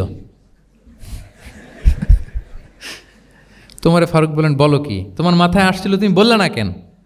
তো উনি বলে নাই কারণ সিনিয়র সাহাবারা পারতেছে না, বাপ চাচারা কেউ পারে না, আমি ছোট মানুষ বইলে আবার কোন বিপদে পড়ি, বিনয়ী মানুষ, উনি আর বলেন নাই, লাজুকতাও কাজ করতেছিল। তোমারে ফারুক বললেন, যদি আজকে তুমি এটার উত্তর নবীর সামনে দিতে পারতা, আমার বুকটা এত বড় হয়ে যেত নবীর সামনে। লাল কপাল বিশিষ্ট উঁট পেলে আরবরা যত খুশি হয়, আজকে আমি তার চেয়েও বেশি খুশি হয়ে যেতাম। তাহলে ওমরে ফারুক রাদিয়াল্লাহু তাআলা আনহু, ওনার ছেলে আব্দুল্লাহ ইবনে ওমর, উনি এটার উত্তর ধরতে পারছেন কিন্তু উনি বলেন নাই। তাহলে দেখেন রাসূল সাল্লাল্লাহু আলাইহি ওয়াসাল্লাম এরকম কোশ্চেন করতেন, কোশ্চেন করে তারপরে উত্তরটা বলতেন, এতে আর মানুষ ভুলে না। বাংলা একটা কথা আছে যে শিখেছ কোথায়, ঠেকেছি যেথায়। জিজ্ঞেস করছে পারি না, মনে আসে না, হঠাৎ করে যখন উত্তরটা বলে এইটা যেরকম মনে থাকে আজীবন, অন্য কিছু থাকবে না। একটু যদি ঠেকে পারতেছি না, বুঝতেছি না, এরপর যখন বুঝায় দেওয়া হয় ভালো করে শিখে নেই, এইটা আজীবন মনে থাকে ব্রেইনে। এই পদ্ধতিটা রাসূল সাল্লাল্লাহু আলাইহি ওয়াসাল্লাম অবলম্বন করতেন। প্রশ্ন করে অপারক করে দিতেন, কেউ পারে না, এরপর রাসূল সাল্লাল্লাহু আলাইহি ওয়াসাল্লাম বুঝিয়ে বলতেন, সবার একেবারে ব্রেইনের মধ্যে, মস্তিষ্কে এটা গেঁথে যেত। তাহলে প্রশ্ন ছুটতেন। আচ্ছা, এরকম অনেক হাদিস আপনারা পাবেন রাসূল সাল্লাল্লাহু আলাইহি ওয়াসাল্লাম প্রশ্ন করে তারপরে উত্তর দিয়েছেন। আতাদরুনা মাল গীবা, তোমরা কি জানো গীবত কি? সাহাবারা বলে আল্লাহ রাসূল ভালো জানেন। যিকরাকা আখাকা বিমা ইয়াকরা, বলে দিলেন। আতাদরুনা মানিল মুফলিস, তোমরা কি জানো মুফলিসকে? এইভাবে প্রশ্ন করতে করতে সাহাবাদেরকে শিখাতেন। আচ্ছা, আল্লাহ রাসূল সাল্লাল্লাহু আলাইহি ওয়াসাল্লামের আরেকটা অভ্যেস ছিল প্রশ্নের পিঠে প্রশ্ন ছুড়ে দেওয়া। মানে কোনো সাহাবী যদি প্রশ্ন করতো, রাসূল সাল্লাল্লাহু আলাইহি ওয়াসাল্লাম তো উত্তর দিয়ে জানিয়ে দিতেন। মাঝে মাঝে জানিয়ে না দিয়ে প্রশ্নের পিঠে আবার উনি কী করতেন? প্রশ্ন ছুড়ে দিতেন। এটাও পাওয়া যায়। আচ্ছা, এক সাহাবী এসে বলে, ইয়া রাসূলাল্লাহ মাতা সাআ, হে নবী কিয়ামত কখন হবে? রাসূল সাল্লাল্লাহু আলাইহি ওয়াসাল্লাম কখন হবে উত্তর না দিয়ে প্রশ্ন করলেন, ওয়া মাযা আ'দাত্তা লাহা, কিয়ামতের তোমার কি প্রিপারেশন আগে ওইটা বলো। কিয়ামত কবে হবে জানার জন্য এত ব্যতিব্যস্ত, আগে বলো হোয়াটস ইউর প্রিপারেশন ফর কিয়ামা, তোমার কি প্রস্তুতি। তাইলে আরেকটা প্রশ্ন, প্রশ্নের বিপরীতে উনি উত্তর না দিয়ে উনি আবার কি করলেন? সবাই বলুন তো, উনি আবার কি করলেন? উনি নিজে আবার প্রশ্ন করলেন। তুমি জিজ্ঞেস করলে কিয়ামত কবে, তুমি বলো কিয়ামতের প্রিপারেশন কী নিচ্ছ বলো। তো সে বলে যে লা শাই ইয়া রাসূলুল্লাহ, আমার কোনো প্রিপারেশন নাই, ইল্লা আন্নী উহিব্বুল্লাহ ওয়া রাসূলা, শুধু একটা জিনিসই আছে যে আমি আল্লাহ এবং আল্লাহর রাসূলকে ভালোবাসি। রাসূল সাল্লাল্লাহু আলাইহি ওয়াসাল্লাম বললেন, আনতা মা আমান আহবাবতা, তুমি যাদেরকে ভালোবাসো তাদের সাথেই জান্নাতে থাকবে। আল্লাহ আল্লাহ রাসূলকে ভালোবাসো, তাদের সাথে তুমি কই থাকবে? জান্নাতে থাকবে। তাহলে প্রশ্নের পিঠে প্রশ্ন ছুড়ে দেওয়া। এরপর একই প্রশ্নের জবাবে ভিন্ন ভিন্ন জনকে ভিন্ন ভিন্ন উত্তর দিয়েছেন রাসূল সাল্লাল্লাহু আলাইহি ওয়াসাল্লাম। এটাকে এডুকেশনের ভাষায় বলে পার্সোনালাইজেশন। কি বলে? মানে যার যেটা লাগবে। শিক্ষক ভালো বুঝে, কয়েকটা ক্লাস নিলে উনি বুঝে ফেলে যে কার রিসিভিং ক্যাপাসিটি কতদূর, কার কোনটাতে ঘাটতি, কার কোনটাতে সমস্যা। একজন আদর্শ শিক্ষক, একজন চৌকস শিক্ষক, তিনি খুব সহজে এটা ধরে ফেলেন। তো রাসূল সাল্লাল্লাহু আলাইহি ওয়াসাল্লাম হি was a very good observer. তিনি বুঝে ফেলতেন যে কার কোনটায় ঘাটতি, ফলে একই প্রশ্নের উত্তর উনি এক একজনকে এক একভাবে দিতেন। কেন? Based on the need of the addressee, যার যেটা দরকার ওইটার উপর গুরুত্ব আরোপ করে, যার যেটাতে ঘাটতি আছে সেটাতে গুরুত্ব আরোপ করে তিনি এক একজনকে কী করতেন? এক এক রকম উত্তর। অনেক সাহাবারা এরকম প্রশ্ন করেছেন যে আইয়ুল আমালি আফদাল ইয়া রাসূলুল্লাহ, সবচেয়ে শ্রেষ্ঠ আমল কোনটা? তিনি এক একজনকে এক একটা বলেছেন। কখনো বলেছেন যে আল্লাহর উপর ঈমান আনা, আল ঈমানু বিল্লাহি ওয়াহদা। কাউকে বলেছেন যে আল জিহাদ ফি সাবিলিল্লাহ, কাউকে বলেছেন আস-সালাতু ফি ওয়াক্তিহা, অন টাইমে সালাত পড়া। তার মানে যার যেটাতে ঘাটতি ছিল। কাউকে বলেছেন বিররুল ওয়ালিদাইন, কারণ তিনি দেখেছেন তার সাথে তার মা বাবার সম্পর্কে একটু ঘাটতি আছে, তারা এটা বলি, কারণ সবগুলোই ভালো কাজ, সবগুলোই কি ভালো কাজ। তাহলে যার যেটাতে ঘাটতি আছে সেটাতে গুরুত্ব আরোপ করা, এটা রাসূল সাল্লাল্লাহু আলাইহি ওয়াসাল্লাম করেছেন। মাঝে মাঝে রাসূল সাল্লাল্লাহু আলাইহি ওয়াসাল্লাম সাহাবীদেরকে, মানে শিক্ষার্থীদেরকে উত্তর জানার জন্য ব্যাপকভাবে আগ্রহী করে তুলতেন। হ্যাঁ, এটাকে আরবিতে বলে তাশওয়ীকুস সামিঈন ইলা মা'রিফাতিল জাওয়াব, উত্তর শোনানোর জন্য আগ্রহী করে তোলা। সেক্ষেত্রে মাঝে মাঝে তিনি একটা দুটা শব্দ ইউজ করতেন। কীরকম? যেমন আওয়ালা আদুল্লুকুম, অথবা আলা উখবিরুকুম, আমি কি তোমাদের বলবো না? এটা বললে সাহাবারা বলতেন বলেন বলেন ইয়া রাসূলুল্লাহ, অবশ্যই বলবেন, বালা ইয়া রাসূলুল্লাহ। আওয়ালা উখবিরুকুম, আমি কি তোমাদের জানিয়ে দিব না? সাহাবারা বলতেন ইয়া রাসূলুল্লাহ, অবশ্যই আপনি আমাদের জানিয়ে দিবেন। যেমন তিনি বললেন যে কেউ জান্নাতে যাবে না মুমিন হওয়া ছাড়া, কেউ ইমানদার হতে পারবে না যতক্ষণ না একে অপরকে তোমরা ভালো না বাসো। তাহলে তো এটা গুরুত্বপূর্ণ বিষয়। একে অপরকে ভালো না বাসলে নাকি মুমিনই হওয়া যাবে না, আর মুমিন না হলে তো জান্নাতেই যাওয়া যাবে না। তখন রাসূল সাল্লাল্লাহু আলাইহি ওয়াসাল্লাম বললেন আওয়ালা আদুল্লুকুম আলা শাইইন ইযা ফাআলতুমুহু তাহাবাবতুম, আমি কি তোমাদেরকে বলবো না এমন একটা আমলের কথা যেটা করলে তোমাদের পারস্পরিক হৃদ্যতা বাড়বে, ভালোবাসা বাড়বে? তখন তিনি বললেন সেটা কি? আফশুস সালামা বাইনাকুম, তোমাদের মাঝে ব্যাপক সালামের প্রসারণ করো, সালামের প্রসার করো, একে অপরকে বেশি বেশি সালাম দাও। ব্যাপারটাকে এইভাবে প্রেজেন্ট না করে উনি যদি বলতেন সাহাবারা বেশি বেশি সালাম দিও, এটা সওয়াবের কাজ অনেক। এটা হচ্ছে একটা প্রেজেন্টেশন। আর একটা হচ্ছে এমনভাবে এটাকে উপস্থাপন করা যে মুমিন না হলে জান্নাতে যাবা না, আর একে অপরকে ভালো না বাসলে মুমিন হতে পারবে না। তোমরা কি জানো কি করলে একে অপরের মধ্যে ভালোবাসা বাড়ে? এরপর রাসূল সাল্লাল্লাহু আলাইহি ওয়াসাল্লাম বলতেন যে সালাম দেওয়ার মাধ্যমে ভালোবাসা বাড়বে। একবার রাসূল সাল্লাল্লাহু আলাইহি ওয়াসাল্লাম বললেন, আলা উখবিরুকুম বিআফদালা মিন দারাজাতি সিয়ামি ওয়াস সালাতি ওয়াস সাদাকা। আমি কি তোমাদের জানাবো না যে নামাজ, রোজা, সাদাকার চেয়েও বেশি ফজিলতের একটা আমল আছে, সেটা কি আমি কি তোমাদের জানাবো না? সাহাবারা বললেন, ক্বালু বালা ইয়া রাসূলুল্লাহ, হে আল্লাহর রাসূল অবশ্যই জানাবেন, অবশ্যই জানাবেন। কারণ নামাজের চেয়েও বেশি গুরুত্বপূর্ণ, সাদাকার চেয়েও বেশি গুরুত্বপূর্ণ, সিয়ামের চাইতেও বেশি গুরুত্বপূর্ণ আমল, সেটা কি? তখন রাসূল সাল্লাল্লাহু আলাইহি ওয়াসাল্লাম বললেন, সেটা হচ্ছে ইসলাহু যাতিল বাইন, বিবাদমান দুই গ্রুপকে মিলিয়ে দেয়া, বিবাদমান দুই ব্যক্তিকে মিলিয়ে দেয়া। এটা নফল নামাজ, নফল সাদাকা, নফল রোজার চেয়েও বেশি কি ফজিলতপূর্ণ, বেশি গুরুত্বপূর্ণ। আমরা তো মনে করি শুধু নামাজ পড়লেই বোধহয় আমি অনেক সওয়াব পেলাম, রোজা রাখলেই সওয়াব পেলাম, শুধু জিকির করলে, সাদাকা করলেই সওয়াব পেলাম। কিন্তু রাসূল সাল্লাল্লাহু আলাইহি ওয়াসাল্লাম বলেন যে দুইজনের মধ্যে একটু মনোমালিন্য তুমি মিলিয়ে দাও, এটা এর চেয়েও বেশি সওয়াবের। আল্লাহু আকবার। দুই গোষ্ঠীর মধ্যে দীর্ঘদিনের ঝগড়া মিলিয়ে দাও, এটা এর চেয়েও বেশি সওয়াবপূর্ণ। রাসূল সাল্লাল্লাহু আলাইহি ওয়াসাল্লাম মক্কা থেকে মদিনায় যেয়ে কী করেছেন? আউস এবং খাজরাজের দীর্ঘদিনের যুদ্ধ 1 ঘন্টার মধ্যে কি settle down. He was a very good mediator and arbitrator, চমৎকার মধ্যস্থতা করতে জানতেন তিনি। তাহলে এইভাবে উত্তর জানার জন্য শিক্ষার্থীদেরকে আগ্রহী করে তুলতেন। আচ্ছা, আরেকটা পদ্ধতি ছিল অবজারভেশন অ্যান্ড কারেকশন। রাসূল সাল্লাল্লাহু আলাইহি ওয়াসাল্লাম, আমি আলোচনার শুরুতেই বলেছি, হি was a very good observer, চমৎকার পর্যবেক্ষণ করতেন এবং সংশোধন দিতেন। কে কি করছেন এটা খেয়াল রাখতেন, মানে চোখ কান খোলা রাখতেন। বাংলা আমরা কি বলি? চোখ কান খোলা রাখা। মসজিদে নববীতে এরকম ভুরি ভুরি পাবেন যে রাসূল সাল্লাল্লাহু আলাইহি ওয়াসাল্লাম কে কী করতেছে অবজার্ভ করতেছে, ওইটার উপর বেস করে তাকে নাসিহা করতেছে। একটা বিখ্যাত হাদিস তো আপনারা জানেন, রাসূল সাল্লাল্লাহু আলাইহি ওয়াসাল্লাম বসা, এক বেদুইন আসলো, এসে তার উটটা মসজিদে নববীতে বাঁধলো, বেদে 2 রাকাত নামাজ পড়লো, নামাজ পড়ে হাত তুলে আল্লাহর কাছে দোয়া করে, ইয়া আল্লাহ আল্লাহুম্মা আরহামনি ওয়া মুহাম্মাদা ওয়ালা তারহাম মা'ানা আহাদা। মানে ও আল্লাহ, তুমি শুধু আমারে রহম করো আর মুহাম্মদ সাল্লাল্লাহু আলাইহি ওয়াসাল্লামের রহম করো, আমাদের দুজনের সাথে আর কাউরে রহম করো না তুমি। বেদুইন তো কি, বেদুইন, মরুপল্লীতে বসবাস। আদাবুদ দোয়া, দ্য এটিকেটস অফ দোয়া, দোয়ার যে একটা আদব আছে, অন্যের জন্য দোয়া করলে যেটা নিজের লাভ, এগুলো তো জানে না। আল্লাহ তুমি আমারে মাফ করো, মুহাম্মদ সাল্লাল্লাহু আলাইহি ওয়াসাল্লামকে মাফ করো, আমাদের ছাড়া আর কাউরে মাফ করো না, কাউরে রহম করো না। তো এটা রাসূল সাল্লাল্লাহু আলাইহি ওয়াসাল্লাম দূর থেকে বসে বসে অবজার্ভ করছেন আর বললেন, হায় রে, লোকটা একটা প্রশস্ত জিনিসকে সংকীর্ণ বানায় ফেললো। গোটা বিশ্বের সবাইকে যদি আল্লাহ ক্ষমা করে, রহম করে, আল্লাহর রহমের দরিয়ায় কোনো ঘাটতি হবে বলেন তো? হবে? একটা প্রশস্ত বিষয়কে সে সংকীর্ণ করে ফেললো।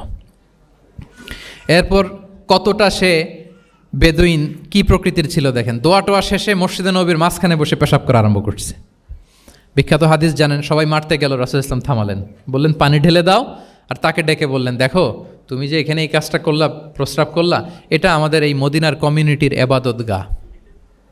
এখানে এই কমিউনিটির লোকেরা নামাজ পড়ে, আল্লাহর জিকির করে, আল্লাহর কিতাব তেলাওয়াত করে, এটা কি ঠিক হলো তোমার? সে তো লজ্জায় অনুতপ্ত হয়ে কাচুমাচু। তাহলে এই যে অবজারভেশন করতেন এবং কারেকশন করতেন। আবার একদিন মসজিদে নববীতে বসা এক সাহাবী এসে নামাজ পড়লেন। নামাজ রাসূল সাল্লাল্লাহু আলাইহি ওয়াসাল্লাম দূর থেকে দেখতেছেন লোকটা কি করে। নামাজ পড়লো 2 রাকাত, পরে এসে নবীকে সালাম দিল। রাসূল সাল্লাল্লাহু আলাইহি ওয়াসাল্লাম সালামের উত্তর দিয়ে বললেন, ইরজি' ফাসাল্লি ফাইন্নাকা লাম তুসাল্লি, যাও আবার পড়ো, কারণ তুমি নামাজ পড়ো নাই, মানে নামাজটা ঠিকমতো হয় নাই। ইউ ডিডন্ট অফার ইউর সালাহ in a correct way, proper manner.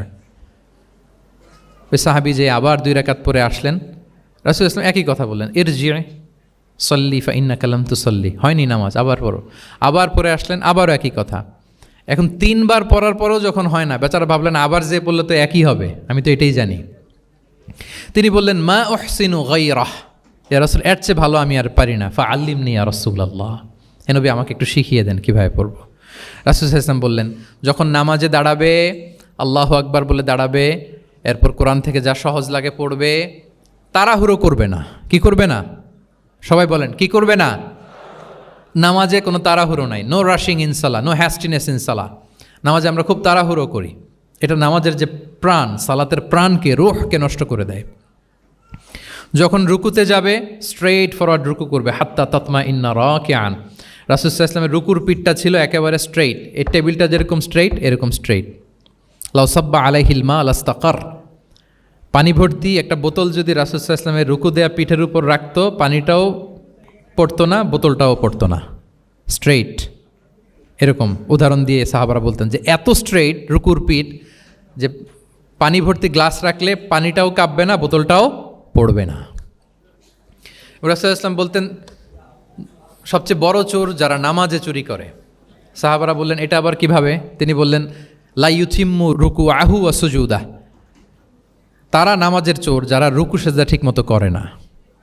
তো বললেন যে রুকু থেকে আবার স্ট্রেট হয়ে দাঁড়াবে, যখন সিজদায় যাবে ইতমিনানের সাথে, উইথ রিল্যাক্সেশন। নামাজের মধ্যে কি থাকবে? রিল্যাক্সেশন থাকবে। যখন বললেন যে এই এক রাকাত যেমনি তোমাকে শিখালাম সব নামাজ তুমি এইভাবে পড়বা, উইথ রিল্যাক্সেশন, নো রাশিং, তখন সাহাবী শিখে গেলেন। তাহলে এই যে অবজারভেশন অ্যান্ড কারেকশন, দেখতেন হোয়াটস গোয়িং অন অ্যারাউন্ড, কী হচ্ছে, ভুল হলেই শুধরে দিতেন। হজের দিন উনি ওটের সামনে বসা, পেছনে ফদল ইবনে আব্বাস রাদিয়াল্লাহু তাআলা আনহু, আব্দুল্লাহ ইবনে আব্বাসের ভাই, রাসূল সাল্লাল্লাহু আলাইহি ওয়াসাল্লামের কাজিন, রাসূল সাল্লাল্লাহু আলাইহি ওয়াসাল্লামের কি কাজিন। তো রাসূল সাল্লাল্লাহু আলাইহি ওয়াসাল্লাম বিভিন্ন মাসআলার উত্তর দিচ্ছেন। কী করতেছেন? মাসআলার উত্তর দিচ্ছেন।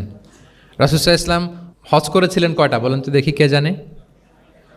হ্যাঁ, মাত্র একটা করছে। ঠিকঠাক আছে তো উত্তর? সবাই বলেন কয়টা হজ করেছিলেন? হ্যাঁ, আসলে রাসূল সাল্লাল্লাহু আলাইহি ওয়াসাল্লাম কেবলমাত্র জীবনে কয়টা হজ করেছেন? একটা হজ করেছেন, 4টা উমরা করেছেন। আচ্ছা, এবার যেহেতু একটা হজ করেছেন, মানুষের অনেক ভুল হয়ে যাওয়া তো খুব স্বাভাবিক, কি বলেন? স্বাভাবিক না? স্বাভাবিক। ফলে 10 জিল হজ, যেটা ভেরি হ্যাকটিক ডে, একদিনে অনেক কাজ করতে হয়, 5টা কাজ। জামরায় স্টোনিং করতে হয়, পাথর মারো, স্লটার করো, প্রাণী জবাই করো, মাথার চুল ফেলে দাও, আবার চলে যায় মক্কায়, ফরজ তাওয়াফ করো, সাই করো, ফিরে আসো। তো এই যে 5টার সিকোয়েন্স অনেকে রাখতে পারে না, ভুল করে ফেলে। এখন 1400 বছর পরে, মুআল্লিমরা এত তালিমের পরেও আমরা ভুল করে ফেলি। তাহলে ওই সময় কি হয়েছিল বলেন? এটা ছিল প্রথম হজ। তো রাসূল সাল্লাল্লাহু আলাইহি ওয়াসাল্লাম জানেন আজকে তো অনেক ভুল করবে, তিনি আকাবা, মিনার পাশে আকাবার এখানে হেল্পলাইন সার্ভিস চালু করছেন, মানে নিজে দাঁড়ায় আছেন, দেখি কার কি ভুল হয় জিজ্ঞেস করলে মাসালা বলে দেব। সুবহানাল্লাহ। তো এসে একজন বলে যে ইয়া রাসূলুল্লাহ, আমি তো ওই আগে কুরবানি পরে চুল কাটা, আমি আগে চুল কেটে ফেলছি। রাসূল সাল্লাল্লাহু আলাইহি ওয়াসাল্লাম বলে ইফআল ওয়ালা হারাজ, ওকে কোনো সমস্যা নেই, যাও। আরেকজন এসে বলে আমি তো আগে এটা করছি। ওই দিন যাই নবীকে জিজ্ঞেস করা হয়েছে, নবী সাল্লাল্লাহু আলাইহি ওয়াসাল্লাম ফ্লেক্সিবিলিটি দিয়ে দিয়েছেন, বলে করো, অসুবিধা নাই। তো ওই যে দাঁড়িয়ে তিনি মাসালা বলতেছেন, পেছনে ছিল ফদল ইবনে আব্বাস, ছোট সাহাবী, তরুণ। তো খাসাআম গোত্রের এক নারী আসছিল একটা মাসালা জিজ্ঞেস করতে, and she was a very beautiful lady, বেশ সুন্দরী ছিল। তো এসে রাসূল সাল্লাল্লাহু আলাইহি ওয়াসাল্লামকে যখন প্রশ্ন করতেছে, ফদল ইবনে আব্বাস ওই নারীর দিকে তাকায় আছে, এবং ওই নারীও ফদল ইবনে আব্বাসের দিকে তাকায় আছে। রাসূল সাল্লাল্লাহু আলাইহি ওয়াসাল্লাম উত্তরও দিচ্ছেন, আবার খেয়াল করতেছেন যে চোখাচোখি হয়ে যাচ্ছে। যখনই তিনি অবজার্ভ করলেন যে ফদল ইজ ক্রসিং দ্য লিমিট, একবার চোখ পড়তে পারে, তারপর তো নামিয়ে ফেলতে হবে, সে যখন তাকিয়ে আছে, নারীও তাকিয়ে আছে, তখন রাসূল সাল্লাল্লাহু আলাইহি ওয়াসাল্লাম কী করলেন? ওয়াজআলান নবী সাল্লাল্লাহু আলাইহি ওয়াসাল্লাম ইয়াসরিফু ওয়াজহাল ফদলি ইলা শিক্কিল আখার, সাথে সাথে ফদলকে বললেন, ফদল ওইদিকে না, এইদিকে তাকাও, এইভাবে। এটা সরাসরি হাদিসের অনুবাদ করে শোনাচ্ছি, আমার পক্ষ থেকে না, আমি বুখারীর হাদিস। ফাজআলা ইয়াসরিফু ওয়াজহাল ফদলি, ফদল ইবনে আব্বাসের চেহারাটা রাসূল সাল্লাল্লাহু আলাইহি ওয়াসাল্লাম ঘুরিয়ে ফেললেন যে ফদল ওইদিকে তাকানো যাবে না, এদিকে তাকাও। ফদল রাদিয়াল্লাহু তাআলা আনহু নিজেকে সামলে নিলেন। এই যে this is the point, observation. এটা কি বলে? Observation and correction. রাসূল ইসলাম he was a very good observer, what's going on around, কী চলতেছে সব দিকে চোখ কান খোলা। বাংলায় কি বলে?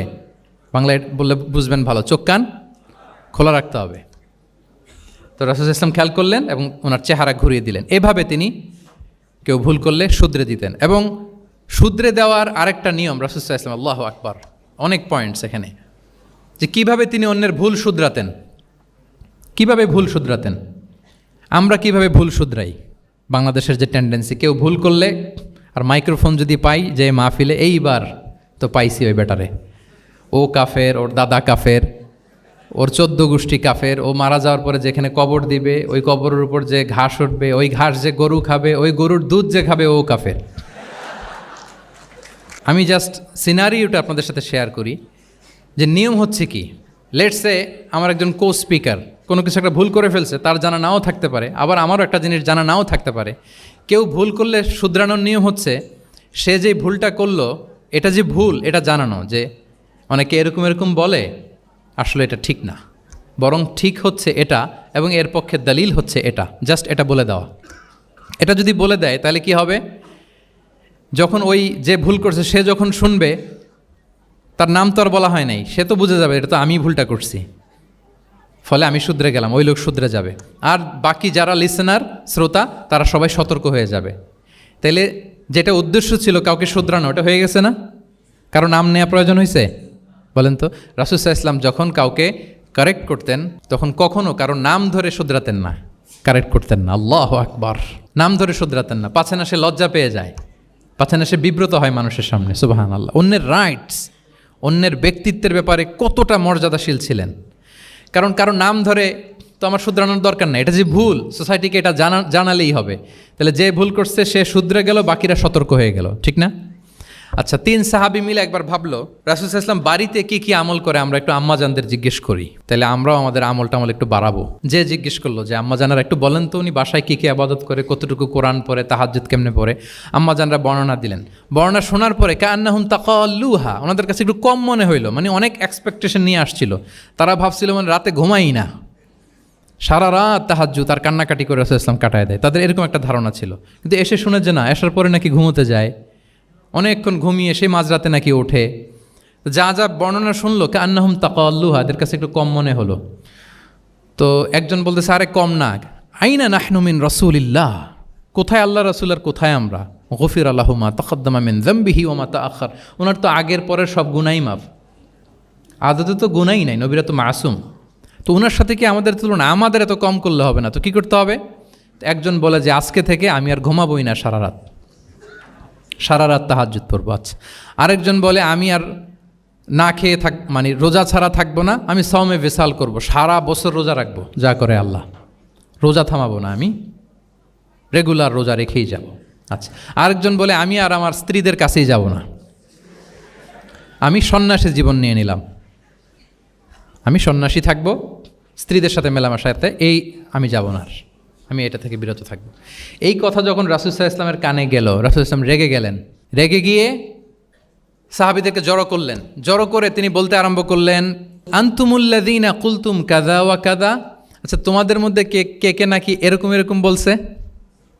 সুবহানাল্লাহ। তিনি বলতে পারতেন এই আব্দুল্লাহ স্ট্যান্ড আপ, দাঁড়াও, আব্দুর রহিম দাঁড়াও, এই আব্দুস সাত্তার তুমি নাকি বলছো যে সারা রাত, এটা একটা কথা বললা তুমি নাকি বলছো যে সারা বছর রোজা, এটা তুমি কি কথা বল, তো ভুল কাজ করছো, এটাও জানো না তুমি নাকি বলছো স্ত্রীদের সাথে মিশবা না। এরকম যদি Abdullah, Abdur Rahman, just for example, এইভাবে দাঁড় করিয়ে যদি নাম ধরে ধরে বলতেন, ওনারা সাহাবীদের সামনে লজ্জিত হতেন না? না। আনতুমুল্লাযীনা কুলতুম কাযা ওয়া কাযা, এটাই রাসূল সাল্লাল্লাহু আলাইহি ওয়াসাল্লামের কাউকে কারেক্ট করার, তাসহিহ করার অভ্যেস ছিল। মা বালু আকওয়ামিন ইয়াকুলুনা কাযা ওয়া কাযা, মাঝে মাঝে বলতেন মা বালু আকওয়ামিন ইয়াফআলুনা কাযা ওয়া কাযা, তোমাদের মধ্যে কেউ নাকি এমনটা বলে, তোমাদের মধ্যে কেউ নাকি এমনটা করে।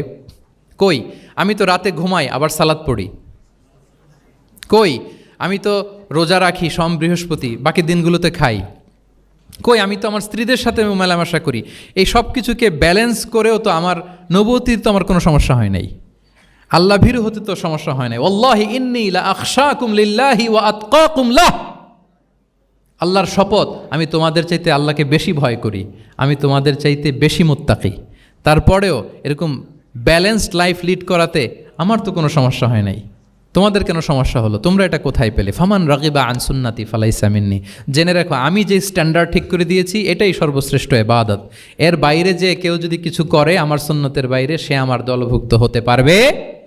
সুবহান। এরকম যখন ধমক দিয়ে শাসিয়ে দিলেন, যেই 3 জন সাহাবী এই কথা বলছিল ওনারা তো শুধরে গেলেন, ওনারা তো টের পাচ্ছেন যে এগুলো আমাদের কি বলতেছে, ওনারা টের পাচ্ছেন না, শুধরে গেলেন, আর বাকিরা সতর্ক হয়ে গেলেন। আল্লাহু আকবার। সো এটা হচ্ছে কারেক্ট করার নিয়ম। এখন আমরা কি করি, কেউ একটা ভুল করলে তখন তাকে ধরি, তার 14 পুরুষ নিয়ে কথা বলি, তার ব্যাপারে যদি আমার কোনো তিক্ত অভিজ্ঞতা থাকে, ঝাল মেটানোর একটা সুযোগ পাইলাম, আমি ঝাল মেটাই, তাকে ছোট করি, হেয় করি, হেন কোনো কথা নাই যে আমি বলি না। একটাও কি রাসূল সাল্লাল্লাহু আলাইহি ওয়াসাল্লামের সুন্নাহর মধ্যে পড়ে বলেন তো? না। তাহলে মন গড়া পদ্ধতিতে আমরা কাউকে সংশোধন করতে চাচ্ছি না, আর এইভাবে করলে সংশোধন হবেও না। সে মানবিক কারণেই তার ইগোইস্টিক প্রবলেম চলে আসবে, যে সে আমাকে ছোট করলো, আমার নাম ধরে সে এত মানুষের সামনে অপমান করলো, সে হয়তো শুধরানোর যে রাস্তাটা ছিল ওইটাও বন্ধ হয়ে গেল, ঠিক কিনা বলেন? তাহলে রাসূল সাল্লাল্লাহু আলাইহি ওয়াসাল্লাম এভাবে শুধরাতেন। আর তামিম ফি তাসওয়িবিল আখতা, কারো ভুল শুধরাতে গেলে ইন জেনারেলি শুধরাতেন, যাদের শুধরানোর তারা শুধরে যেত, বাকিরা সতর্ক হয়ে যেত। আচ্ছা, আরেকটা পদ্ধতি ছিল ক্লিয়ার মিসকনসেপশন। কারো মিসকনসেপশন থাকলে রাসূল সাল্লাল্লাহু আলাইহি ওয়াসাল্লাম এটা ক্লিয়ার করে দিতেন। এক সাহাবী মনে করতেন ভালো জামা পরলে বুঝি অহংকার হয়। তিনি খুব সুন্দর ছিলেন দেখতে, খুব ভালো পোশাক পরিচ্ছদ পরতে পছন্দ করতেন। তিনি একবার বললেন, ইয়া রাসূলুল্লাহ, ভালো পোশাক পরলে কি অহংকার হয়? রাসূল সাল্লাল্লাহু আলাইহি ওয়াসাল্লাম বললেন, না। ইয়া রাসূলুল্লাহ, আমি ভালো জুতা পরতে পছন্দ করি, এটা কি অহংকার হয়? না, এটা অহংকার হয় না। আমি মানুষকে খুব খাওয়াতে পছন্দ করি এবং আমি চাই আমার চেয়ে যেন কেউ এটা এই কাজে আগাতে না পারে, আমিই খাওয়াবো, এটা কি অহংকার? রাসূল ইসলাম বললেন, না, এটা অহংকার না। অহংকার হচ্ছে আল কিবরু বাতারুল হাক্কি ওয়া গামতুন নাস। অহংকার হচ্ছে সত্যকে প্রত্যাখ্যান করা আর মানুষকে তুচ্ছ-তাচ্ছিল্য করা। সুবহানাল্লাহ। তাহলে এই যে মিসকনসেপশন, সে ভাবছে ভালো পোশাক পরলে এটা অহংকার হয়ে যায়, ভালো জামা পরলে অহংকার হয়ে যায়, এগুলো তো অহংকার হয় না, বরং অহংকার হয় সত্যকে প্রত্যাখ্যান করলে আর মানুষকে তুচ্ছ-তাচ্ছিল্য করলে। তাহলে এই জাতীয় মিসকনসেপশন ইন দ্য সোসাইটি, এটাকে তিনি ক্লিয়ার করে দিতেন। আচ্ছা, রাসূল সাল্লাল্লাহু আলাইহি ওয়াসাল্লাম প্র্যাকটিক্যালি শেখানোর চেষ্টা করতেন। কি করতেন? প্র্যাকটিক্যালি, যেটাকে প্রায়োগিক শিক্ষা, ব্যবহারিক শিক্ষা। অজু করে দেখাতেন, এইভাবে অজু করতে হয়। সালাত পড়ে দেখাতেন, সল্লু কামা রাআইতুমুনি উসাল্লি। সালাত তো হচ্ছে আল আমাল আল মুতাওয়ারাস, এই উম্মার অবিচ্ছিন্ন কর্মধারা। সালাত জিবরিল আলাইহিস সালামকে শিখিয়েছেন আল্লাহ, রাসূল সাল্লাল্লাহু আলাইহি ওয়াসাল্লামকে শিখিয়েছেন জিবরিল আলাইহিস সালাম, রাসূল সাল্লাল্লাহু আলাইহি ওয়াসাল্লাম শিখিয়েছেন সাহাবীদেরকে। এইভাবে অবিচ্ছিন্ন কর্মধারা, আরবিতে বলে আল আমাল আল মুতাওয়ারাস। এবং রাসূল সাল্লাল্লাহু আলাইহি ওয়াসাল্লাম বলতেন, সল্লু কামা রাআইতুমুনি উসাল্লি, আমাকে যেমনি সালাত পড়তে দেখো এইভাবে পড়ো। হজের ক্ষেত্রেও বলেছেন, খুযু আন্নি মানাসিকাকুম, হজের বিধানকে দেখে নাও। একবারই তো হজ করেছেন, হাতে কলমে প্র্যাকটিক্যাল গাইডলাইন দিয়ে শিখিয়েছেন। এবং সাহাবারা ভুল করে কিনা মাঝে মাঝে শুনতেন, যেটাকে আরবিতে বলে কেরাতু তিলমিদা আলা শেখ। আব্দুল্লাহ ইবনে মাসউদ রাদিয়াল্লাহু তাআলা আনহুকে রাসূল সাল্লাল্লাহু আলাইহি ওয়াসাল্লাম একবার বললেন, আব্দুল্লাহ একটু তেলাওয়াত করো তো। তিনি বললেন, আকরাউ আলাইকা ওয়া আলাইকা উনজিল, হে নবী, আমি আপনার সামনে দাঁড়ায় তেলাওয়াত করব, আপনার উপর কোরআন নাজিল হয়। রাসূল সাল্লাল্লাহু আলাইহি ওয়াসাল্লাম বললেন যে, ইন্নী উহিব্বু আন আসমাআহু মিন গায়রি, হে আব্দুল্লাহ ইবনে মাসউদ, আমি কোরআন তেলাওয়াত তোমাদেরকে শোনাতে যেমনি পছন্দ করি, তোমরা কেউ পড়বা আর আমি শুনবো, এটাও খুব পছন্দ করি। কারণ উনি প্ল্যান করে রাখছেন আব্দুল্লাহ ইবনে মাসউদ কি হবেন, তিনি কিছুদিন পরে উম্মার শিক্ষক হবেন। ওইখানে আবার ভুলটুল করে ফেলেন কিনা উনি জাজ করতেছেন। তখন আব্দুল্লাহ ইবনে মাসউদ রাদিয়াল্লাহু তাআলা আনহু সূরা নিসা তেলাওয়াত করে শোনালেন। তাহলে রাসূল ইসলামের একটা পন্থা ছিল, তিনি শুনতেন আবার শোনাতেন। কি করতেন? শুনতেন। প্রতি রমাদানে যতটুকু কোরআন নাজিল হয়েছে তিনি জিবরিল আলাইহিস সালামকে শোনাতেন, আবার জিবরিল আলাইহিস সালাম পুরো কোরআন রাসূল সাল্লাল্লাহু আলাইহি ওয়াসাল্লামকে শোনাতেন। এটা ছিল একটা টেকনিক। আচ্ছা, রাইটিং মেথড, আমরা যেমনি লেখি, অ্যাসাইনমেন্ট, প্রেজেন্টেশন, লেখার মাধ্যমে জ্ঞান বিতরণ, জ্ঞান অর্জন, এটা কম ছিল। আমি আগেই বলেছি, মেইনলি ছিল oral based and QnA based, কিন্তু লেখাজোখা যে ছিলই না তা না, লেখা জানতো। হাতে গোনা অল্প কিছু সাহাবী মক্কায় লিখতে জানতেন, পড়তে জানতেন। মদিনাতেও ইহুদিরা জানতো, কিন্তু অন্যান্যরা, আরবরা, তাদের মধ্যে লেখার যে কালচার, এটা ওইভাবে গড়ে ওঠেনি। জানতেন অল্প সংখ্যক লোক। যেমন ওহী লেখক সাহাবী ছিলেন ইবনে কাসিরের বর্ণনা মতে 23 জন। কয়জন? ওনারা খেজুর গাছের ছালে, পাথরে, চামড়ায়, প্রাণীর চ্যাপ্টা হাড়ের মধ্যে কোরআন লিখে রাখতেন। এবং রাসূল সাল্লাল্লাহু আলাইহি ওয়াসাল্লাম কোরআন ছাড়া অন্য কিছু ওনার কাছ থেকে যেন লিখে রাখা না হয়, এই মর্মে আদেশ জারি করেছেন, লা তাকতুবু আন্নী গায়রাল কোরআন ওমান কাতাবা আন্নী গায়রাল কোরআনি ফালইয়ামহু, কোরআন ছাড়া কিছু লিখো না। তাহলে কোনটা আমার কথা আর কোনটা আল্লাহর কথা মিক্স আপ হয়ে যাবে। কিন্তু কোরআন যখন অধিকাংশ রেকর্ডেড হয়ে গেল, তখন তিনি হাদিস সংরক্ষণের জন্য, লেখার জন্য পারমিশন দিয়ে দিলেন। যেমন মক্কা বিজয়ের ভাষণের পরে ইয়ামান থেকে আসা এক লোক আবু শাহ বলতেছে, ইয়া রাসূলুল্লাহ, আপনার ভাষণটা আমার একটু লিখে দিলে ভালো হয়। কি দিলে? লিখে দিলে। রাসূল ইসলাম সাহাবাদেরকে বললেন, উক্তুবু লি আবি শাহ, ঠিক আছে, এই ইয়ামানি ভিজিটর, তাকে আমার ভাষণটা তোমরা লিখে দাও। তাহলে এই লেখার পদ্ধতিটা খুব কম ছিল। রাসূল ইসলাম নিজে লিখতেন না, কাতেবে ওয়াহিদের দিয়ে লেখাতেন, কোরআন লেখাতেন। 7ম হিজরিতে যখন সুপার পাওয়ারদেরকে চিঠি লিখিয়েছিলেন, কাতেবে ওয়াহিদদেরকে দিয়ে চিঠি লিখিয়েছেন, এটা রাসূল ইসলাম করতেন। আচ্ছা, সফট স্কিল ডেভেলপমেন্টের ব্যাপারে রাসূল ইসলাম উদ্বুদ্ধ করেছেন। লার্নিং ফরেন ল্যাঙ্গুয়েজ, যেটা কমিউনিকেশন স্কিল, ভাষা জানা, এটা খুব জরুরি। আরবি, ইংরেজি, বাংলা, 3টা ভাষা জানেন কে কে? দেখি ছাত্রদের মধ্যে। প্যারালাল, লাইক নেটিভ আর নেয়ার নেটিভ, 5-7 জন আছে না? ল্যাঙ্গুয়েজ আরও ভালো জানতে হবে। আরবিতে একেবারে ফ্লুয়েন্ট হইতে হবে, ইংরেজিতে ফ্লুয়েন্ট হইতে হবে। এই 2টা ল্যাঙ্গুয়েজ যদি আপনার হাতে থাকে, you can win the world for sure, I am telling you. গোটা বিশ্ব আপনি জয় করে ফেলতে পারবেন। তাহলে আইআইইউসি তো এটার একটা সেন্টার, খুব চমৎকার সুযোগ এখানে আছে আরবিতে মাস্টার হওয়া, ইংরেজিতে মাস্টার হওয়া। তাহলে সফট স্কিল ডেভেলপমেন্টের ব্যাপারে রাসূল ইসলাম উৎসাহিত করেছেন। কিভাবে? ইহুদিরা যখন চিঠি লিখত কোন ভাষায় লিখত জানেন? হিব্রু ভাষায়, হিব্রু ল্যাঙ্গুয়েজে। এখন এইটা বোঝার জন্য রাসূল সাল্লাল্লাহু আলাইহি ওয়াসাল্লাম এক ইহুদিকে হায়ার করতে হইতো যে তুমি একটু পরে বলো তো ওরা কী লিখলো, আচ্ছা এটা লিখছে। এর বিপরীতে রাসূল যখন আবার চিঠি লিখবেন তখন এক ইহুদিকে ডাকতে হইতো যে আমি বলতেছি আরবিতে, তুমি এটা হিব্রুতে ট্রান্সলেট করে পাঠাও।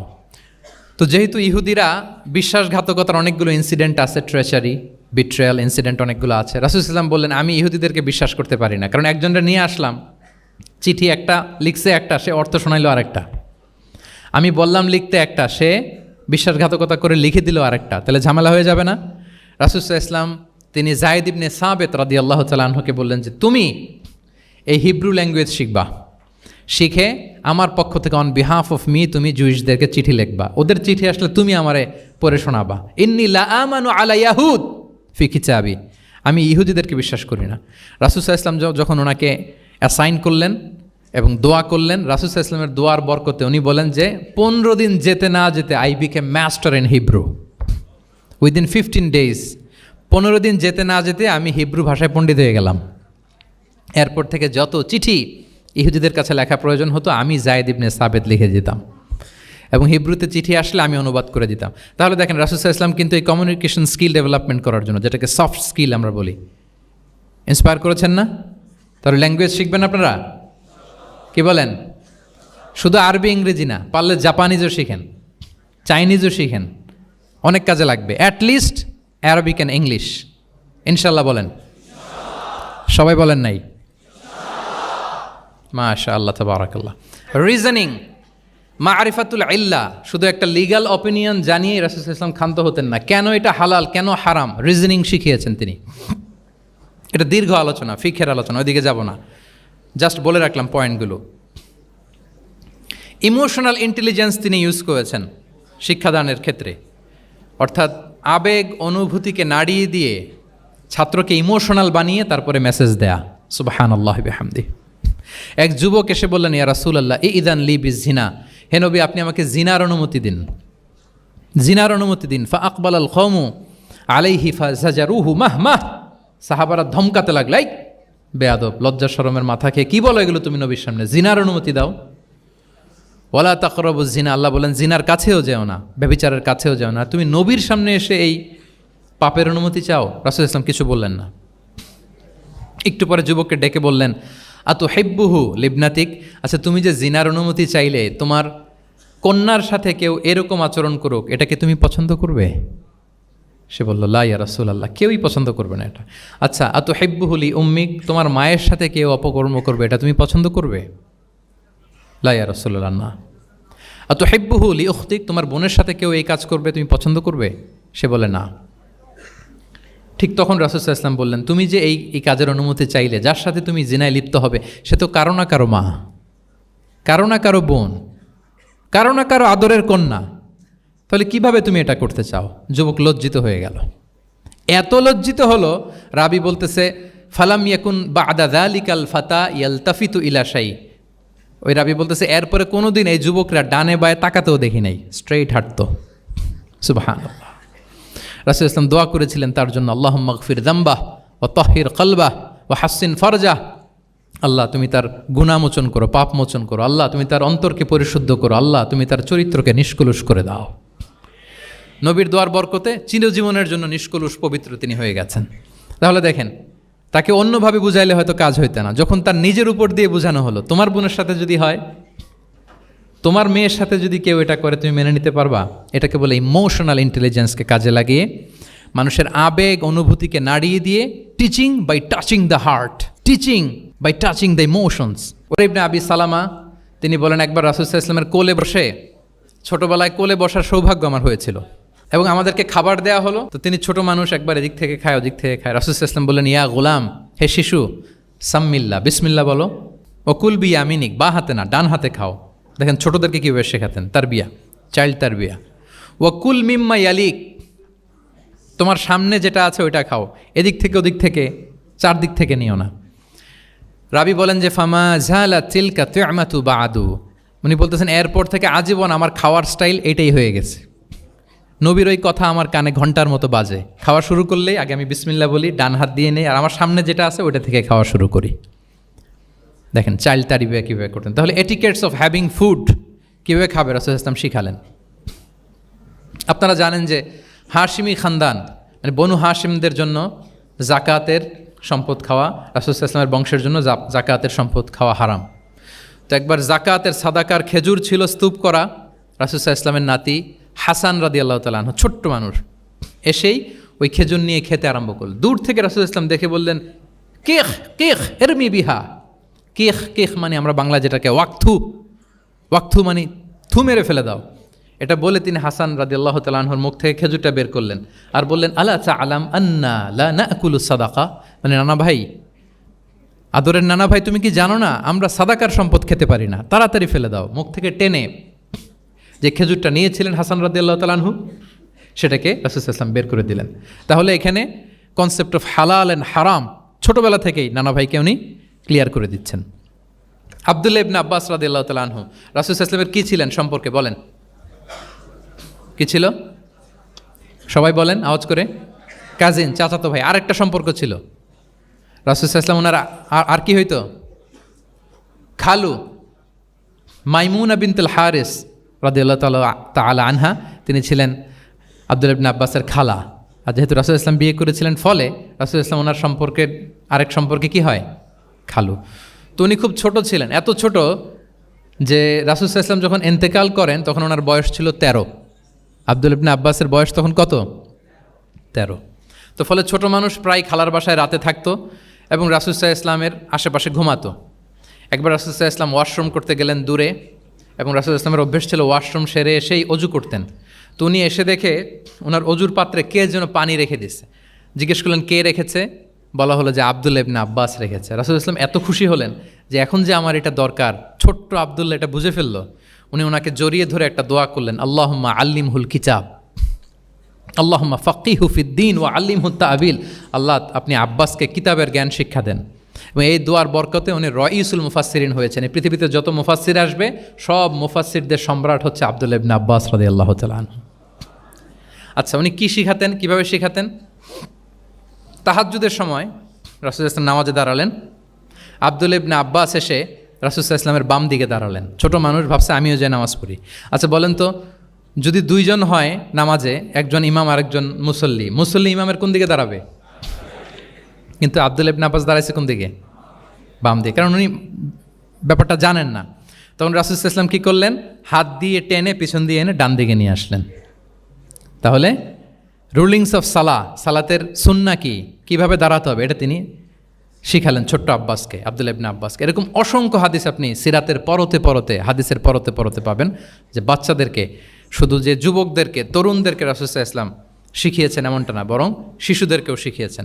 এইভাবে রাসূলুল্লাহ ইসলাম এমন এক শিক্ষা পদ্ধতি আমাদের জন্য উপহার দিয়েছেন যেটার মধ্য দিয়ে তিনি শ্রেষ্ঠতম প্রজন্ম, the best generation ever on earth, যেটা আমি শুরুতে বলেছি, এবং তার ধারাবাহিকতা এর পরের প্রজন্মকেও শ্রেষ্ঠ প্রজন্ম বলা হয়েছে। এর পরের প্রজন্ম তিনটা জেনারেশন এই শিক্ষার, এই ওহির জ্ঞানের শিক্ষার ছোঁয়ায় তারা শ্রেষ্ঠ প্রজন্ম হয়েছে রাসূলুল্লাহ ইসলামের এই শিক্ষা পদ্ধতির মধ্য দিয়ে। আমরা যদি সামারি করি যে রাসূলুল্লাহ ইসলামের শিক্ষা পদ্ধতিটা কেমন ছিল, তাহলে বলতে হবে যে এটা উৎসাহমূলক ছিল, আশাব্যঞ্জক, কনফিডেন্ট বাড়া, ইন্সপায়ারিং ছিল। এটা কল্যাণকামিতায় ভরপুর ছিল, ওয়েল উইশিং ছিল। আমরা যেমনি কারো কথা শুনেই তার উত্তর দেই বা মাসালা বলে দেই, এরকম না। ইংরেজিতে এটাকে বলে এমপ্যাথেটিক। এমপ্যাথেটিক মানে খুব বেশি সুবিবেচক। He not only listen to the suffering of others, he use to feel it. তিনি ফিল করতেন। একজন এসে বলতেছে যে আমার এই সমস্যা, এটার এখন আমি কি করব? আমি জাস্ট বললাম এটার ইসলামী সমাধান এটা হচ্ছে একটা। রাসূলুল্লাহ ইসলাম এরকম না, যে বলতেছে তার কষ্টটা তিনি ফিল করার চেষ্টা করতেন, ফিল করে তখন তাকে গাইডলাইন দিতেন। এটাকে বলে এমপ্যাথেটিক, ওয়েল উইশিং ম্যানারের, কল্যাণকামিতায় ভরপুর ছিল তার শিক্ষাদান পদ্ধতি। পরামর্শমূলক ছিল, যেখানে ম্যান্টরিং ছিল, কাউন্সেলিং ছিল। মানে শুধু টিচার হলে এটার আউটপুট একটা, কিন্তু if you work like a mentor, আপনি আপনার শিক্ষার্থীদেরকে মেন্টরিং করতেছেন, তাদেরকে কাউন্সেলিং করতেছেন, এটার আউটপুট হবে অন্যরকম। রাসূলুল্লাহ ইসলাম he worked as a mentor and councillor for the সাহাবা। সুবহানাল্লাহ। রাসূলুল্লাহ ইসলামের দেওয়ার শিক্ষাটা ছিল বেসিক্যালি অ্যাডভাইজারি। আমরা মাঝে মাঝে অ্যাডভাইজারি নেই, দেখবেন বড় বড় নেতা লক্ষ লক্ষ টাকা বেতন দিয়ে অনেক বড় বড় উপদেষ্টা রাখে, তারা বিভিন্ন ধরনের অ্যাডভাইস দেয়। রাসূলুল্লাহ ইসলাম এই সার্ভিসটা সাহাবাদেরকে দিতেন। ওনার শিক্ষাটা ছিল অংশগ্রহণমূলক, মানে এঙ্গেজমেন্ট ছিল। একতরফা আমি বলে গেলাম অথবা একতরফা ওরা বলে গেল, এরকম না। জিজ্ঞেস করতেন, শুনতেন, শোনাতেন, প্রশ্ন করতেন, প্রশ্নের পিঠে প্রশ্ন ছড়ে দিতেন। ইন্টারেক্টিভ ছিল, পার্টিসিপেটরি ছিল, অংশগ্রহণমূলক। এটাকে আমরা মানে ক্লাসিক স্কলাররা যেটাকে বলে সহবা, কি বলে? আমরা বলি না যে সহবতের বড় প্রয়োজন, রাসূল সাল্লাল্লাহু আলাইহি ওয়াসাল্লামের সহবতে মূলত ওনারা নলেজটা অর্জন করেছিলেন। পার্টিসিপেটরি ছিল, এঙ্গেজমেন্ট ছিল। এবং আমরা উল্লেখ করেছি যে Q&A বেস ছিল, প্রশ্নোত্তরমূলক, ওরাল ছিল, যৌক্তিক ছিল, র্যাশনাল, রিজনিং শিখাতেন। কেন এটা হালাল, কেন হারাম, কেন এটা ডুজ অ্যান্ড কেন এটা ডোন্টস, এটা রাসূল সাল্লাল্লাহু আলাইহি ওয়াসাল্লাম বলেছেন। এবং হি use two prioritise the youth in training and grooming. বিশেষ করে বয়স্ক সাহাবাদের থেকে যুবকদেরকে বেশি প্রায়োরিটি দিতেন তালিমের ক্ষেত্রে, তারবিয়ার ক্ষেত্রে, কারণ তারাই উম্মাকে লিড দেবে। তারাই কি উম্মাকে লিড দেবে। এই যে এখানে যারা বসে আছেন, আমার তো মনে হয় বয়স 25 থেকে 30, এর আগেই বেশিরভাগ। সো আপনাদেরকে লিড দিতে হবে আগামীর বাংলাদেশে, ঠিক কি না? এই জন্য রাসূল সাল্লাল্লাহু আলাইহি ওয়াসাল্লাম বাছাই করে করে কোন সাহাবীর কী ধরনের যোগ্যতা আছে এবং ইসলামের জন্য এটা কিভাবে কাজে লাগতে পারে, ওইভাবে সাহাবীদেরকে তিনি গাইড করতেন। এবং সেটার ফলাফল তো আমরা দেখেছি, খয়রুল কুরুনি করনি সুম্মাল্লাযীনা ইয়ালুনাহুম সুম্মাল্লাযীনা ইয়ালুনাহুম। এই ওহির জ্ঞানের স্পর্শে, এই শিক্ষার, এই তালিমের স্পর্শে তারা শ্রেষ্ঠ প্রজন্ম হয়েছেন। এবং তার পরের প্রজন্ম, তিনটা প্রজন্মকে তিনি শ্রেষ্ঠ প্রজন্ম বলে ঘোষণা দিয়েছেন। আমি আর দীর্ঘায়িত করব না। আমরা যদি রাসূল সাল্লাল্লাহু আলাইহি ওয়াসাল্লামের আনিত এই শিক্ষা পদ্ধতি আমাদের শিক্ষা ব্যবস্থার মধ্যে ইনক্লুড করতে পারি, তাহলে আমরাও আমাদের প্রজন্মকে ওইরকম শ্রেষ্ঠ প্রজন্ম হিসেবে গড়ে তুলতে পারবো ইনশাআল্লাহ বিইذনিল্লাহ। আওয়াজ করে সবাই পড়ে ইনশাআল্লাহ বিইذনিল্লাহ। আমি সবাইকে আবারও অন্তরের অন্তঃস্থল থেকে শুকরিয়া জানাই। Discourse on prophetic teaching methodology, এই শিরোনামের আলোচনা প্রায় 1.5 ঘন্টা যাবৎ খুব মনোযোগের সাথে আপনারা শুনেছেন। আল্লাহ তাআলা আপনাদের সবাইকে কবুল করুন, আপনাদেরকে ভালো রাখুন, ঈমানের সাথে রাখুন। আমি অথরিটিকে আবারও অন্তরের অন্তঃস্থল থেকে ধন্যবাদ এবং মোবারকবাদ জানিয়ে আমার এই সংক্ষিপ্ত আলোচনা এখানেই শেষ করছি। হাযা মা ইনদি ওয়াল ইলমু ইনদাল্লাহি আলাইহি তাওয়াক্কালতু ওয়া ইলাইহি উনীব। আসসালামু আলাইকুম ওয়া রাহমাতুল্লাহি ওয়া বারাকাতুহু।